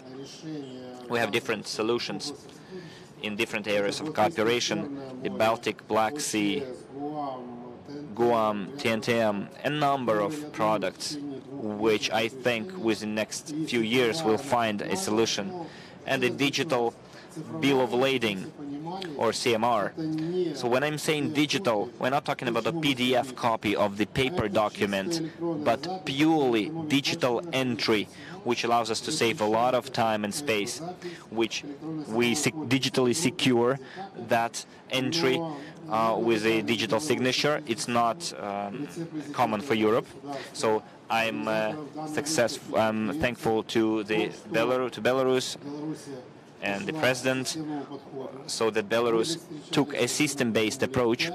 We've been meeting for 5 years now. Now we have a format for the development of strategical decisions, assessment and monitoring, and I would like to recommend to you recommendation number 42 of the UN.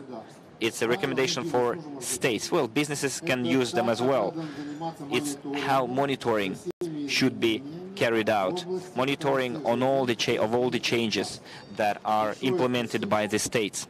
Thank you very much for your attention. Спасибо.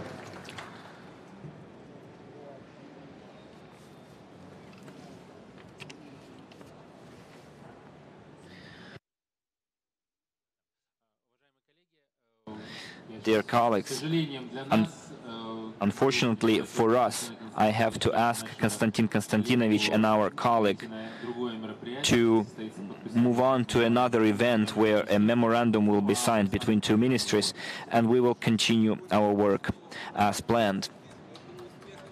So I wish you success. Now we continue our work, and I would like to give the floor to the head of the Permanent Representative Office of the International Union of Automobile Transportation, Dmitry Cheltsov.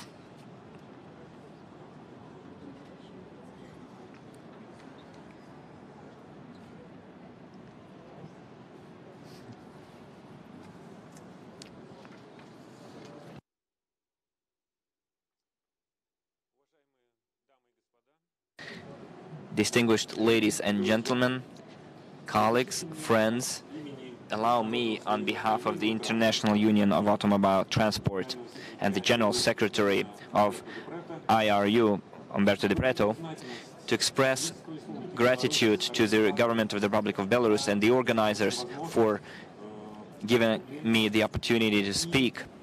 And it is with pleasure that I am going to deliver a few words about the organization and about the events and developments in the era of transformation of different industrial sectors at the second Eurasian Forum. IRU is the International Organization of Automobile Transport and carries its operations in more than 100 countries. Over the 70 years, IRU ensured effective functioning of the single global guaranteed system of transit according to the international convention adopted under the aegis of UN. At the moment, 76 countries ratified the MDP convention. Over the last years, China, India and Pakistan joined the convention. 20 more countries are practically interested in joining the convention.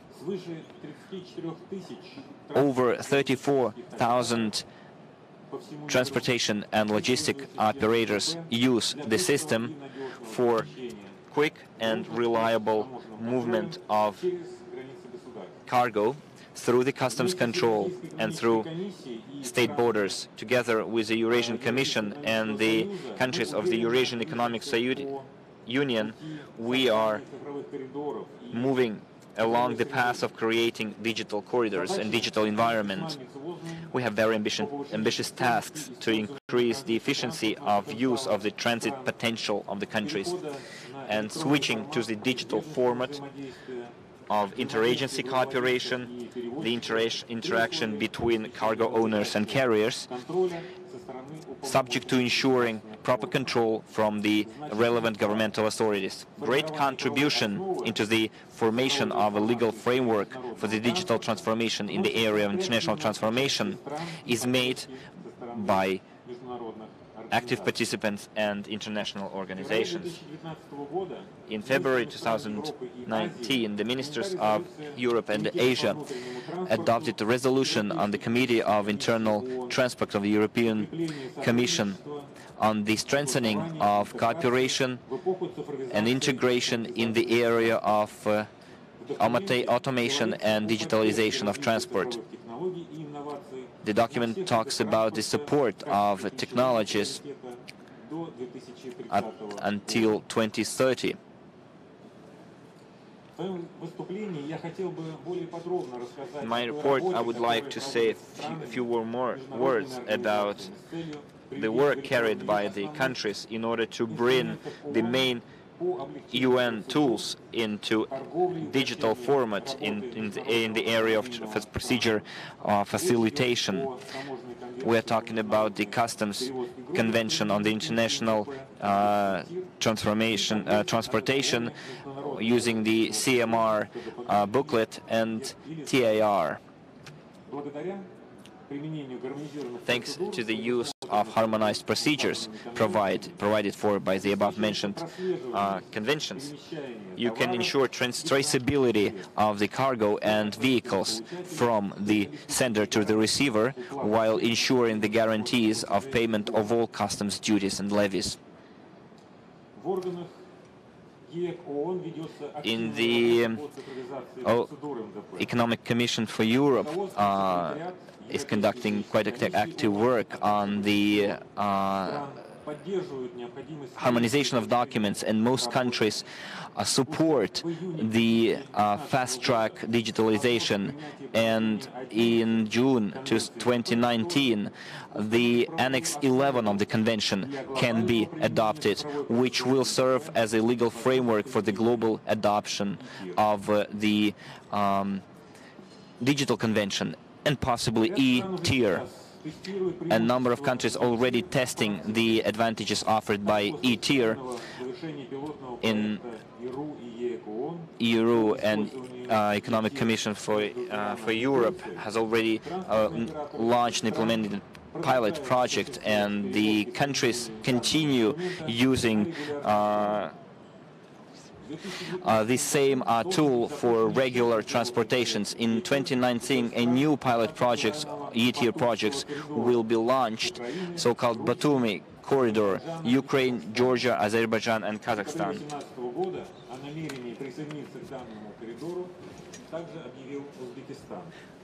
And Uzbekistan expressed its wish to join the corridor.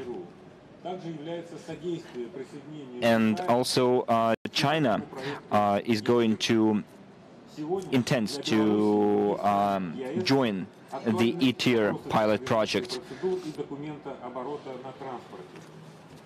I would like to say that thanks to the work under the management of the State Customs Committee of Belarus, the amount of electronic declaration of customs transit in 2019 exceeded the target indicators of 2018 more than twofold. Now we are considering the possibility of joining E-tier project in order to use the digital procedure of IRU with Lithuania. In case of the implementation of this project, the Batum corridor and E-tier will allow us to join European Union with China and to ensure that the digital procedure is used in one of the most in-demand route within the initiative One Belt, One Road. Well, digital transformation in the air transportation has already started, first of all by introducing electronic forms for shipping documents. It is a well-known fact that the possibility for using electronic railroad and car bill of lading is provided for the relevant international treaties. Based on the Resolution 62, electronic bill of lading can be used for air transportation. Starting this year, the use of paper bill of lading is not obligatory. The use of electronic bill of ladings for car transportations is possible after the countries join the additional protocol of ECMR. According to the estimations of the transport agencies of the Netherlands, the switching to the ECMR will optimize the process of administration of paper flow and will reduce the costs related to the execution of ECMR compared to the paper versions. The administrative procedures and their cost for the execution of one electronic CMR can be reduced from 6.7 euros to 1.69 euros compared to the use of paper bill of ladings. I take into account the amount of the bill of ladings executed annually, around 40 million in Netherlands alone. So the use of e-CMR will allow to save more than 180 million euros. More than a third of the contracting parties of the convention, 20 countries out of 55, already joined their additional protocol, including the Russian Federation, which joined in March 2018, and Belarus, which joined in February 2019, the additional protocol. At the moment, the intergovernmental procedures are being carried out in the United Kingdom, Poland, Norway, Tajikistan, Ukraine, and Uzbekistan. And in Armenia, Azerbaijan, and Turkmenistan, Kazakhstan and Kyrgyzstan, they are considering the possibility of joining the protocol.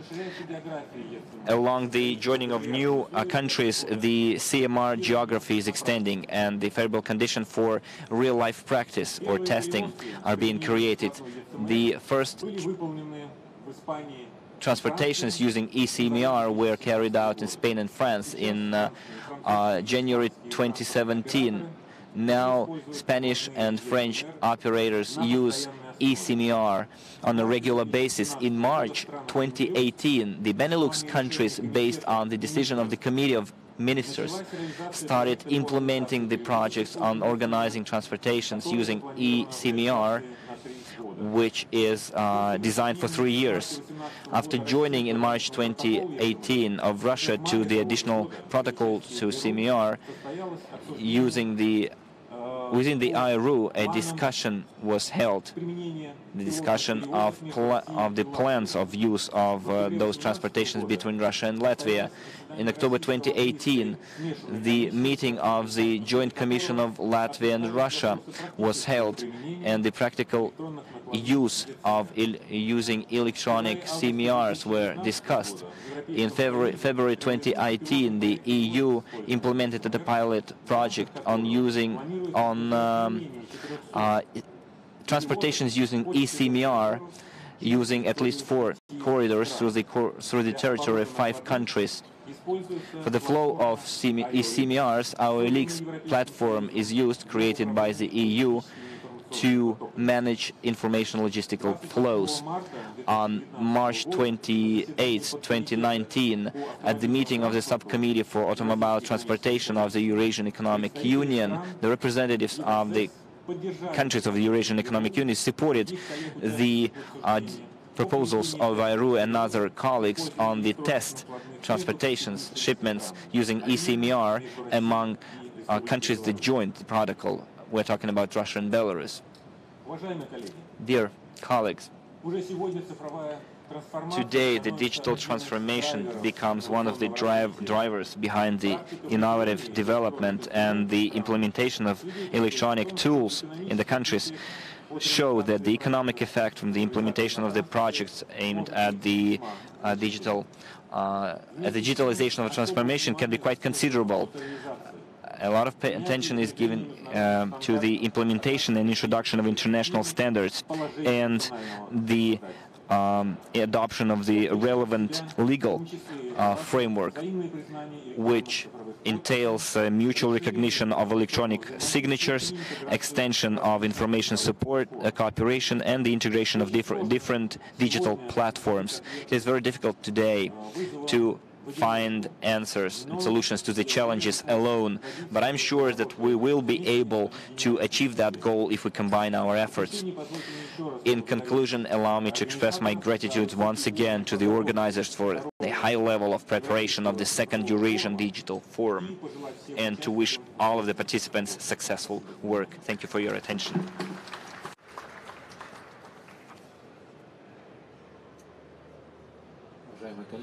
Dear colleagues, I'm passing the floor to the Director General of RTS Tender LLC, Head of the Digital Trading Russian Trading Association, Vladimir Leshenkov.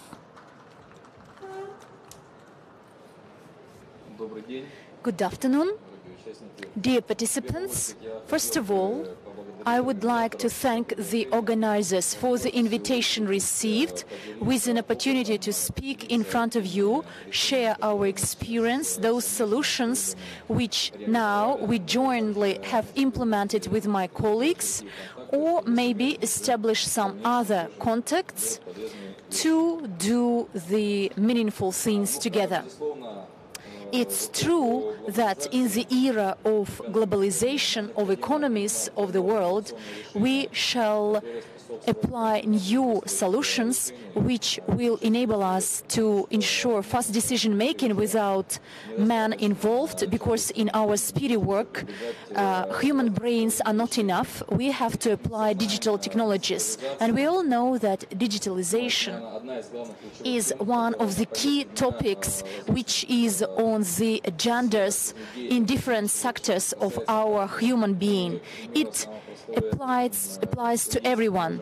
The simplest thing, for example, from our smartphone, we can make a payment for any purchase. We don't need cards, we don't need paper money. And digitalization applies to even more complicated things, including operations of large enterprises and companies. I would like to tell you about the digitalization in the e-procurement sector. Now, as Karine said, there are large businesses or giants which actually design the e-trade policy, and obviously we shall not compete with them, but we shall design the appropriate dialogue with them and be partners with them, but also taking into account the internal conjuncture of the market. First of all, I represent the task force Digital Trade of the Russian Committee of Businessmen and Entrepreneurs, and I am the Director General of the electronic platform RTR Standard LLC. This is an operator used to make public procurements for state-owned companies. We are the largest e-trade platform, and we have what to share with in the area of digitalization. I would like to share a few words about the experience of Russia in e-procurement. Today in Russia, we are one of the pioneers to digitalize the procurement activities from the moment of planning and contract to contract execution. And it is 1 year since the number of regions fully abandoned the documents in procurement, and all the contracts are executed electronically. Today, this is a breakthrough, and there are large figures which actually impact the efficiency of doing business and the use of money, and also opens to us new markets, which today we can open for our participants, including foreign markets. And as Konstantin Yurievich said, our market today is very large. The market of procurements of state companies, apart from IT, a lot of other things are procured. Our task force includes large companies which today actually shape the digital agenda in our country, Russia, including RGD, Rosatom, Rosseti, and other commercial companies, metallurgic plant. And as part of the task force, first of all, we have two questions or two issues to consider. First of all, we explore the experience of digital trade in the world, foreign market and internal market, looking for the cutting-edge and state-of-art solutions implemented by large businesses, large online actors, and try to pilot them in our companies. And the last aspect, the expansion of the access of local entrepreneurs and businesses in terms of the supply of their products to the foreign companies, and access of the foreign businessmen to Russian market. As the representative of South Korea said, it's true that South Korea is one of the lead digital economy. We had a number of meetings with them, and at these meetings we shared the experience, and we learned and realized that there is a huge demand for both the Korean products and quite opposite likewise. Korean vendors and manufacturers today enter Russia and seek for consumers in our market, but without the introduction of digital technologies, digital services, it is not possible. We cannot cover all the businesses and enterprises. We cannot learn about the innovative products. We cannot learn who and where does something. And there are many other alternative solutions involved, and because of our physical capacity, which is limited, we cannot learn about all this. Our task force has been operating for 2 years, and we decided to operate in parallel. And 1 year ago, we signed an agreement with our colleagues, counterparts from Belarus, about the cooperation and development and expansion of access for our businessmen to both the markets of Russia and Belarus. And over 1 year, we discussed how to progress further. We analyzed the problems we see today, and we realized that there are two key challenges: the lack of information about those needs and demands available in Russia and Belarus, and the second challenge is the lack of liaisons or officers that could actually decently and appropriately promote their products in line with the foreign legislation. Therefore, we understand where to move at the initial stage, and we took the joint decision. We already deployed a portal where we accumulate procurements in Russia and Belarus, procurements run by state companies. We optimized this for the needs and demands of the suppliers from Belarus and Russia, meaning that any supplier and vendor from Russia and Belarus in one spot can see what is procured and sold by the vendors from both countries.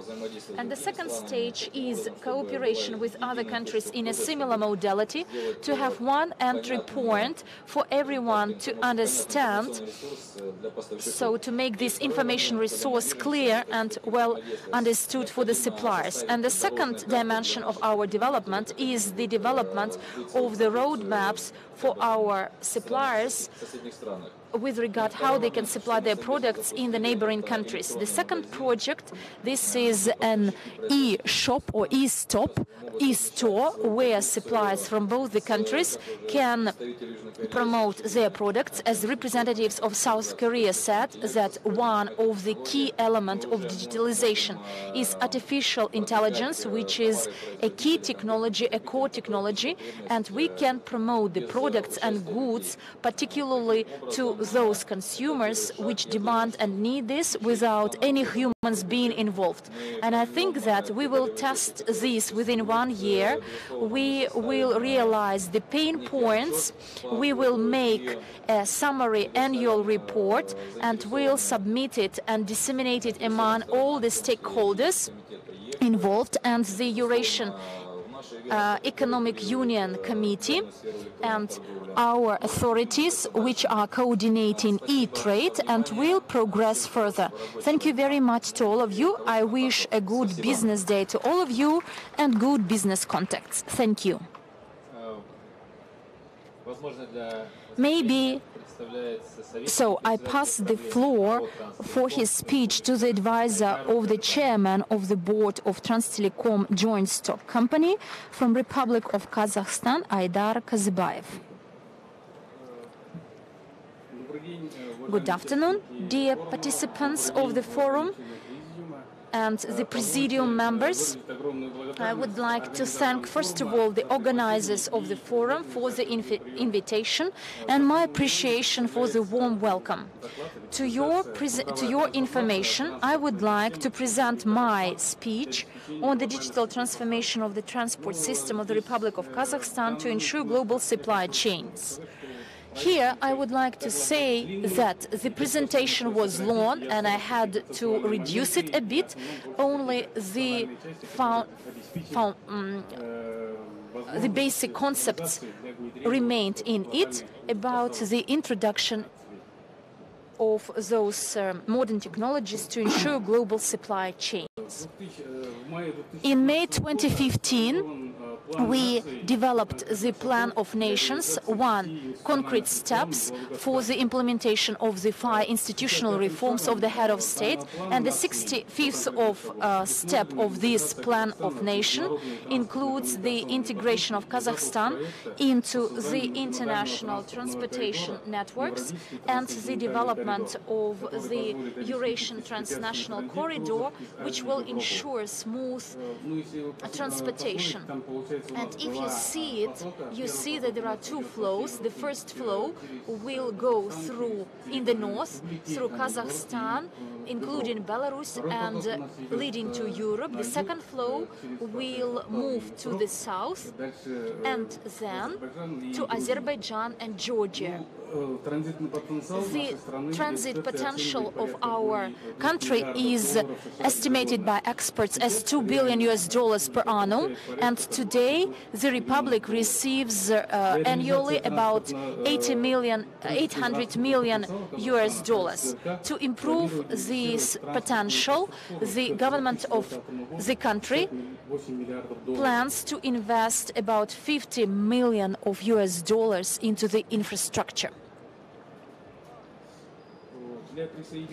to join the existing international treaties which promote the transit potential development and smooth transit from Asia to Europe, the government adopted the project on the establishment of the multimodality Eurasian transborder corridor, and this transborder corridor is joined by the railroads Istanbul, Bushalkal, and others.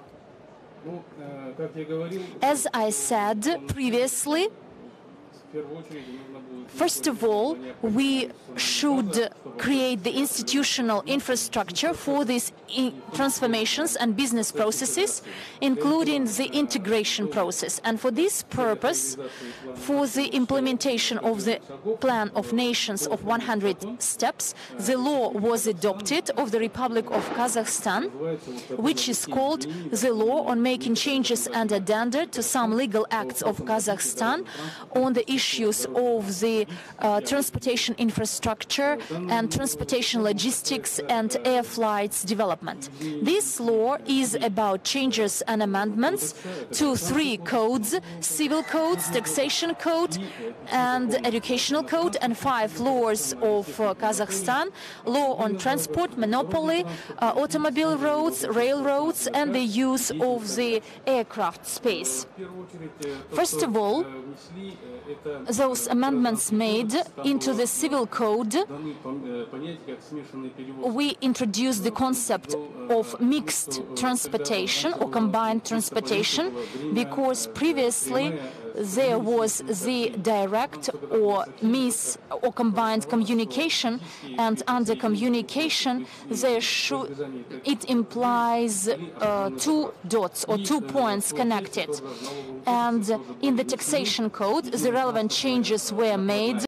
The common CMR. The next slide will detail it more. The execution in the combined transportation.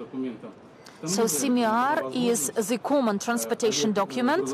Then at the same time, cargo CMR could be provided either in hard copy or electronically, and a bit later I will again speak about this in my presentation. The major changes were introduced to the transport code of Kazakhstan, the terms and concepts such as the combined transportation, the operator of the combined transportation, the treaty of the combined transportation, and the common CMR. Here, in addition, we also have the opportunities provided for the responsibilities of the combined operators and transporters participating in the combined transportation, and some amendments are made to the law on the automobile roads, and the opportunity for our companies to mobilize investments and the creation of the tolled roads. We have our own Kazbi toll system. The railroad transport, and in its law, it includes the responsibilities of all the forwarders and cargo receivers and the persons or individuals represented by the carriers. So the information shall be provided to the customs authorities. Air transportation, there is such a concept as air hub. Also amendments were made to the use of aircraft CMR and e-CMR. My next slide displays the model of the organization of the combined transportation implemented under the law in Kazakhstan.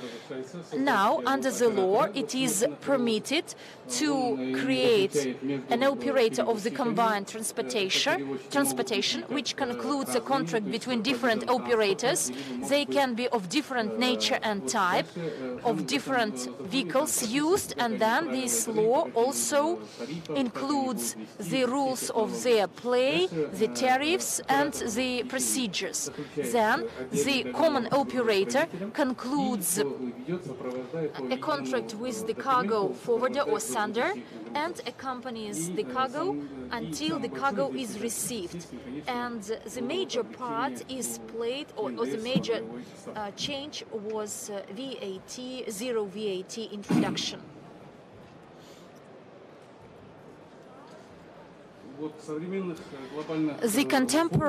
Under the contemporary global conditions, logistics plays a key role, in some parts even a lead role, for the investment development of the country. And the country plays a key, or pays a key attention to the development of the logistics.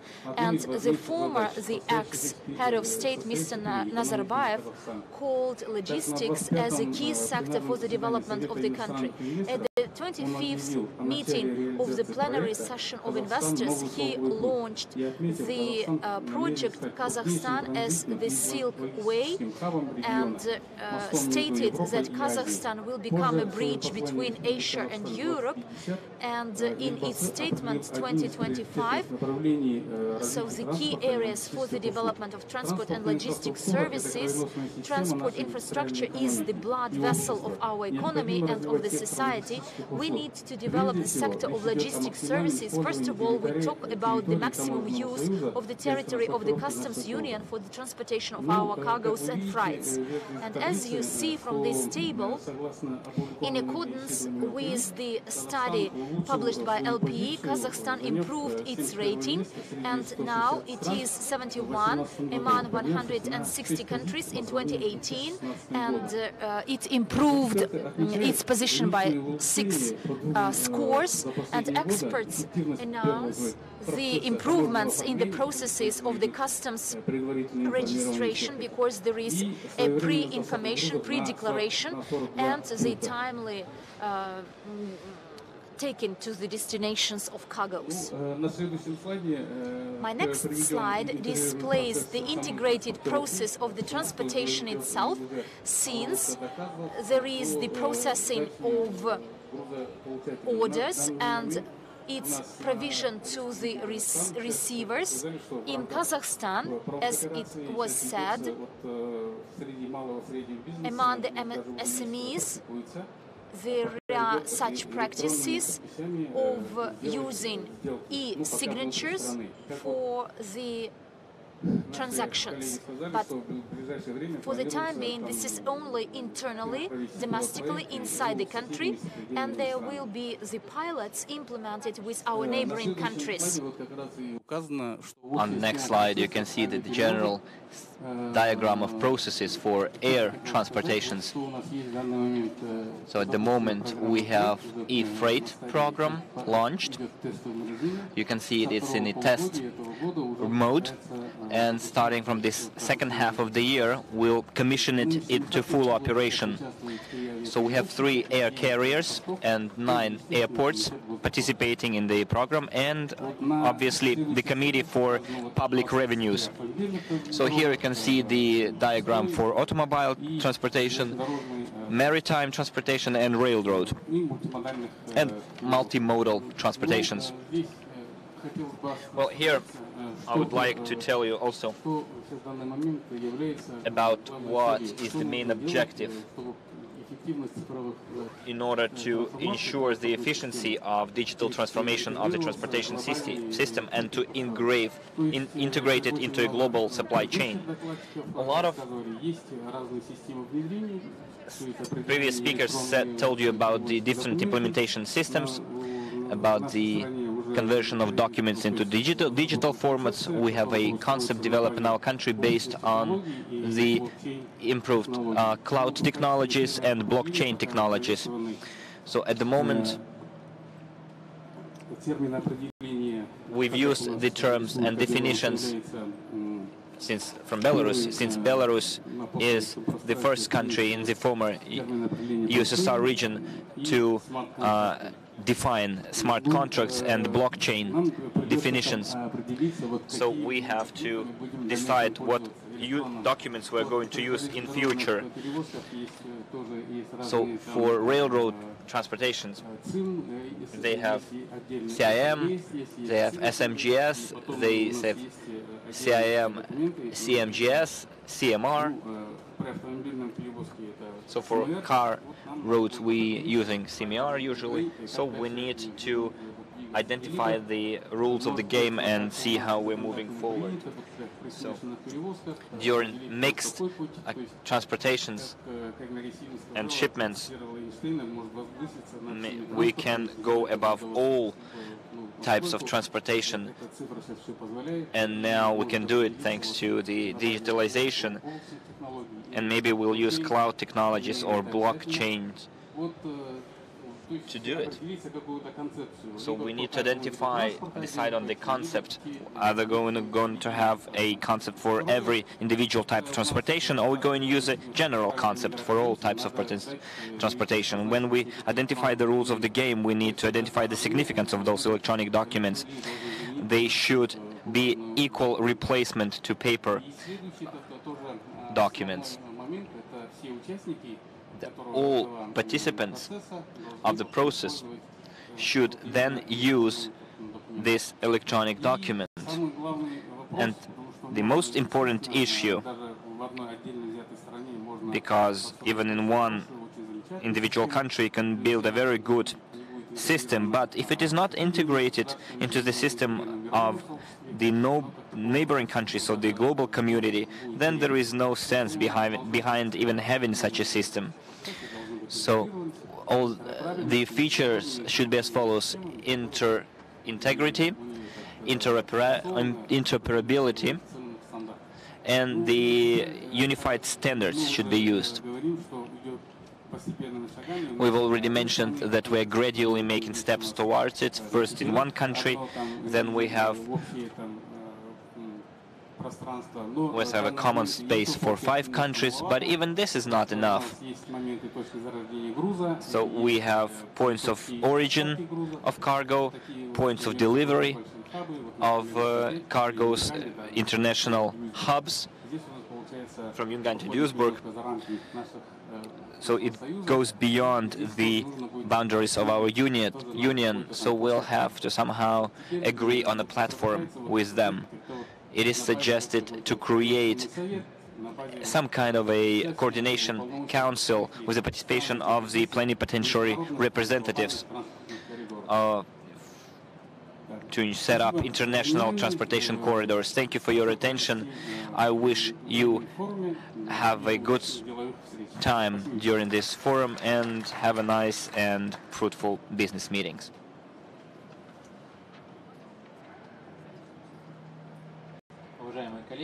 So, dear colleagues, first of all, I would like to thank all of the today's speakers. We've almost fit the schedule ideally, and since it's a very tight schedule and we are all are expected at the official opening of the exhibition, I would like to cover the main items of my speech and with the account for what was said by previous speakers. Well, today we got a large white picture in the area of digital agenda from different countries of Europe and Asia, from Minsk to Korea, and across that in huge space, which both represents a lot of interest both in computer technologies and economy. We should understand that we have the single or common understanding of the necessity of digital transformation in order to ensure labor productiveness, to ensure effective work of the companies, and to ensure the efficiency of the economy. Also, it is without doubt that undoubtedly, even at the given stage of digitalization, economy is not purely digital. It's a combination of digital, virtual, and material, physical processes that need to be taken into account. A lot of words has been said about transportation, and transportation is the stake that yet not can fully move from one country to another country solely on the internet. We should also realize that all countries at the moment went through certain digitalization paths. We have our platforms, application systems, information resources designed to solve certain economic development tasks. Some countries have more experience in transportation area, others have more experience in production. Certain countries have a lot of progress in government. We have diverse experience. Countries that started long ago and went a long way sometimes do not have, their systems are not interoperable, are not compatible. But we all have a growing understanding that we cannot win competition in the digital area if you do it alone. Several speakers mentioned ecosystems.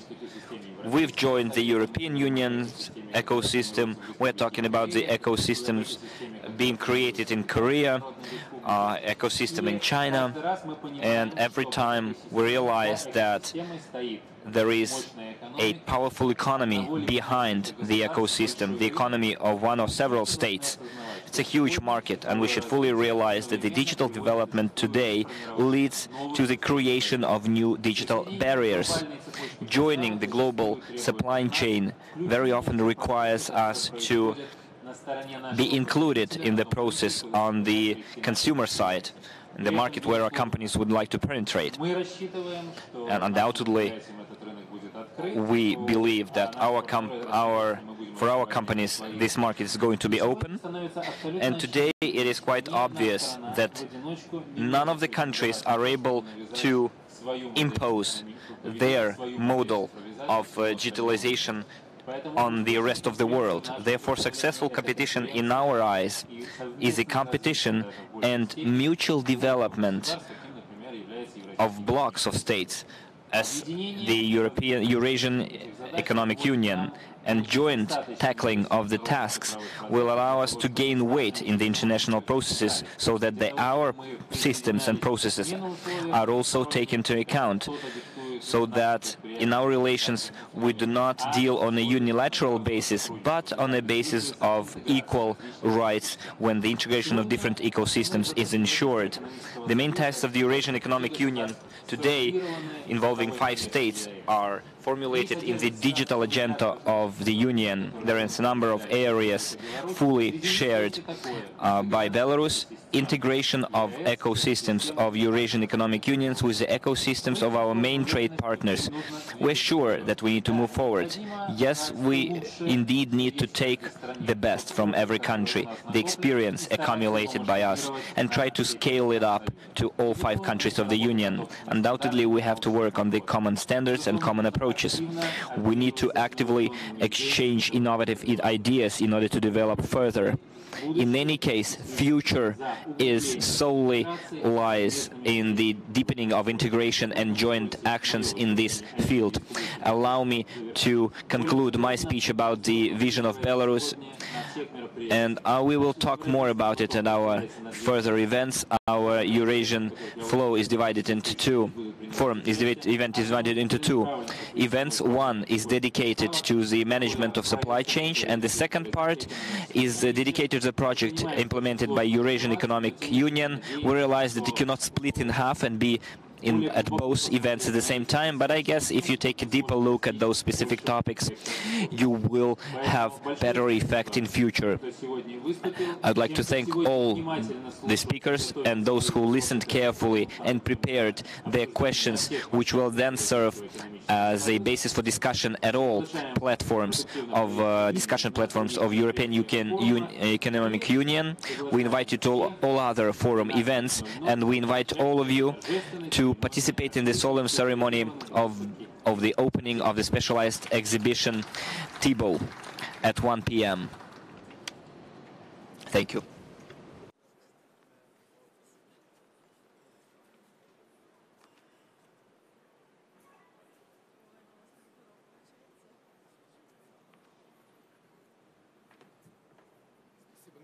Большое спасибо. Слушайте, очень, мне очень интересно ваш. Я вот не очень знаком с украинским опытом, честно скажу. Как бы. Ну, я, во-первых, презентацию стащу, собственно говоря, но все у нас есть. Я, как правило, это не делаю, я говорю в жанре, но чтобы вы имели представление, як бывает делегация Украины в форум, это очень серьезно этим владеем. Но мы потом с вами стыкнемся. Да, давайте. Ну, очень интересно, на самом деле. Как бы, нам тем более, что, слушайте, знаете, просто сейчас нам всегда... просто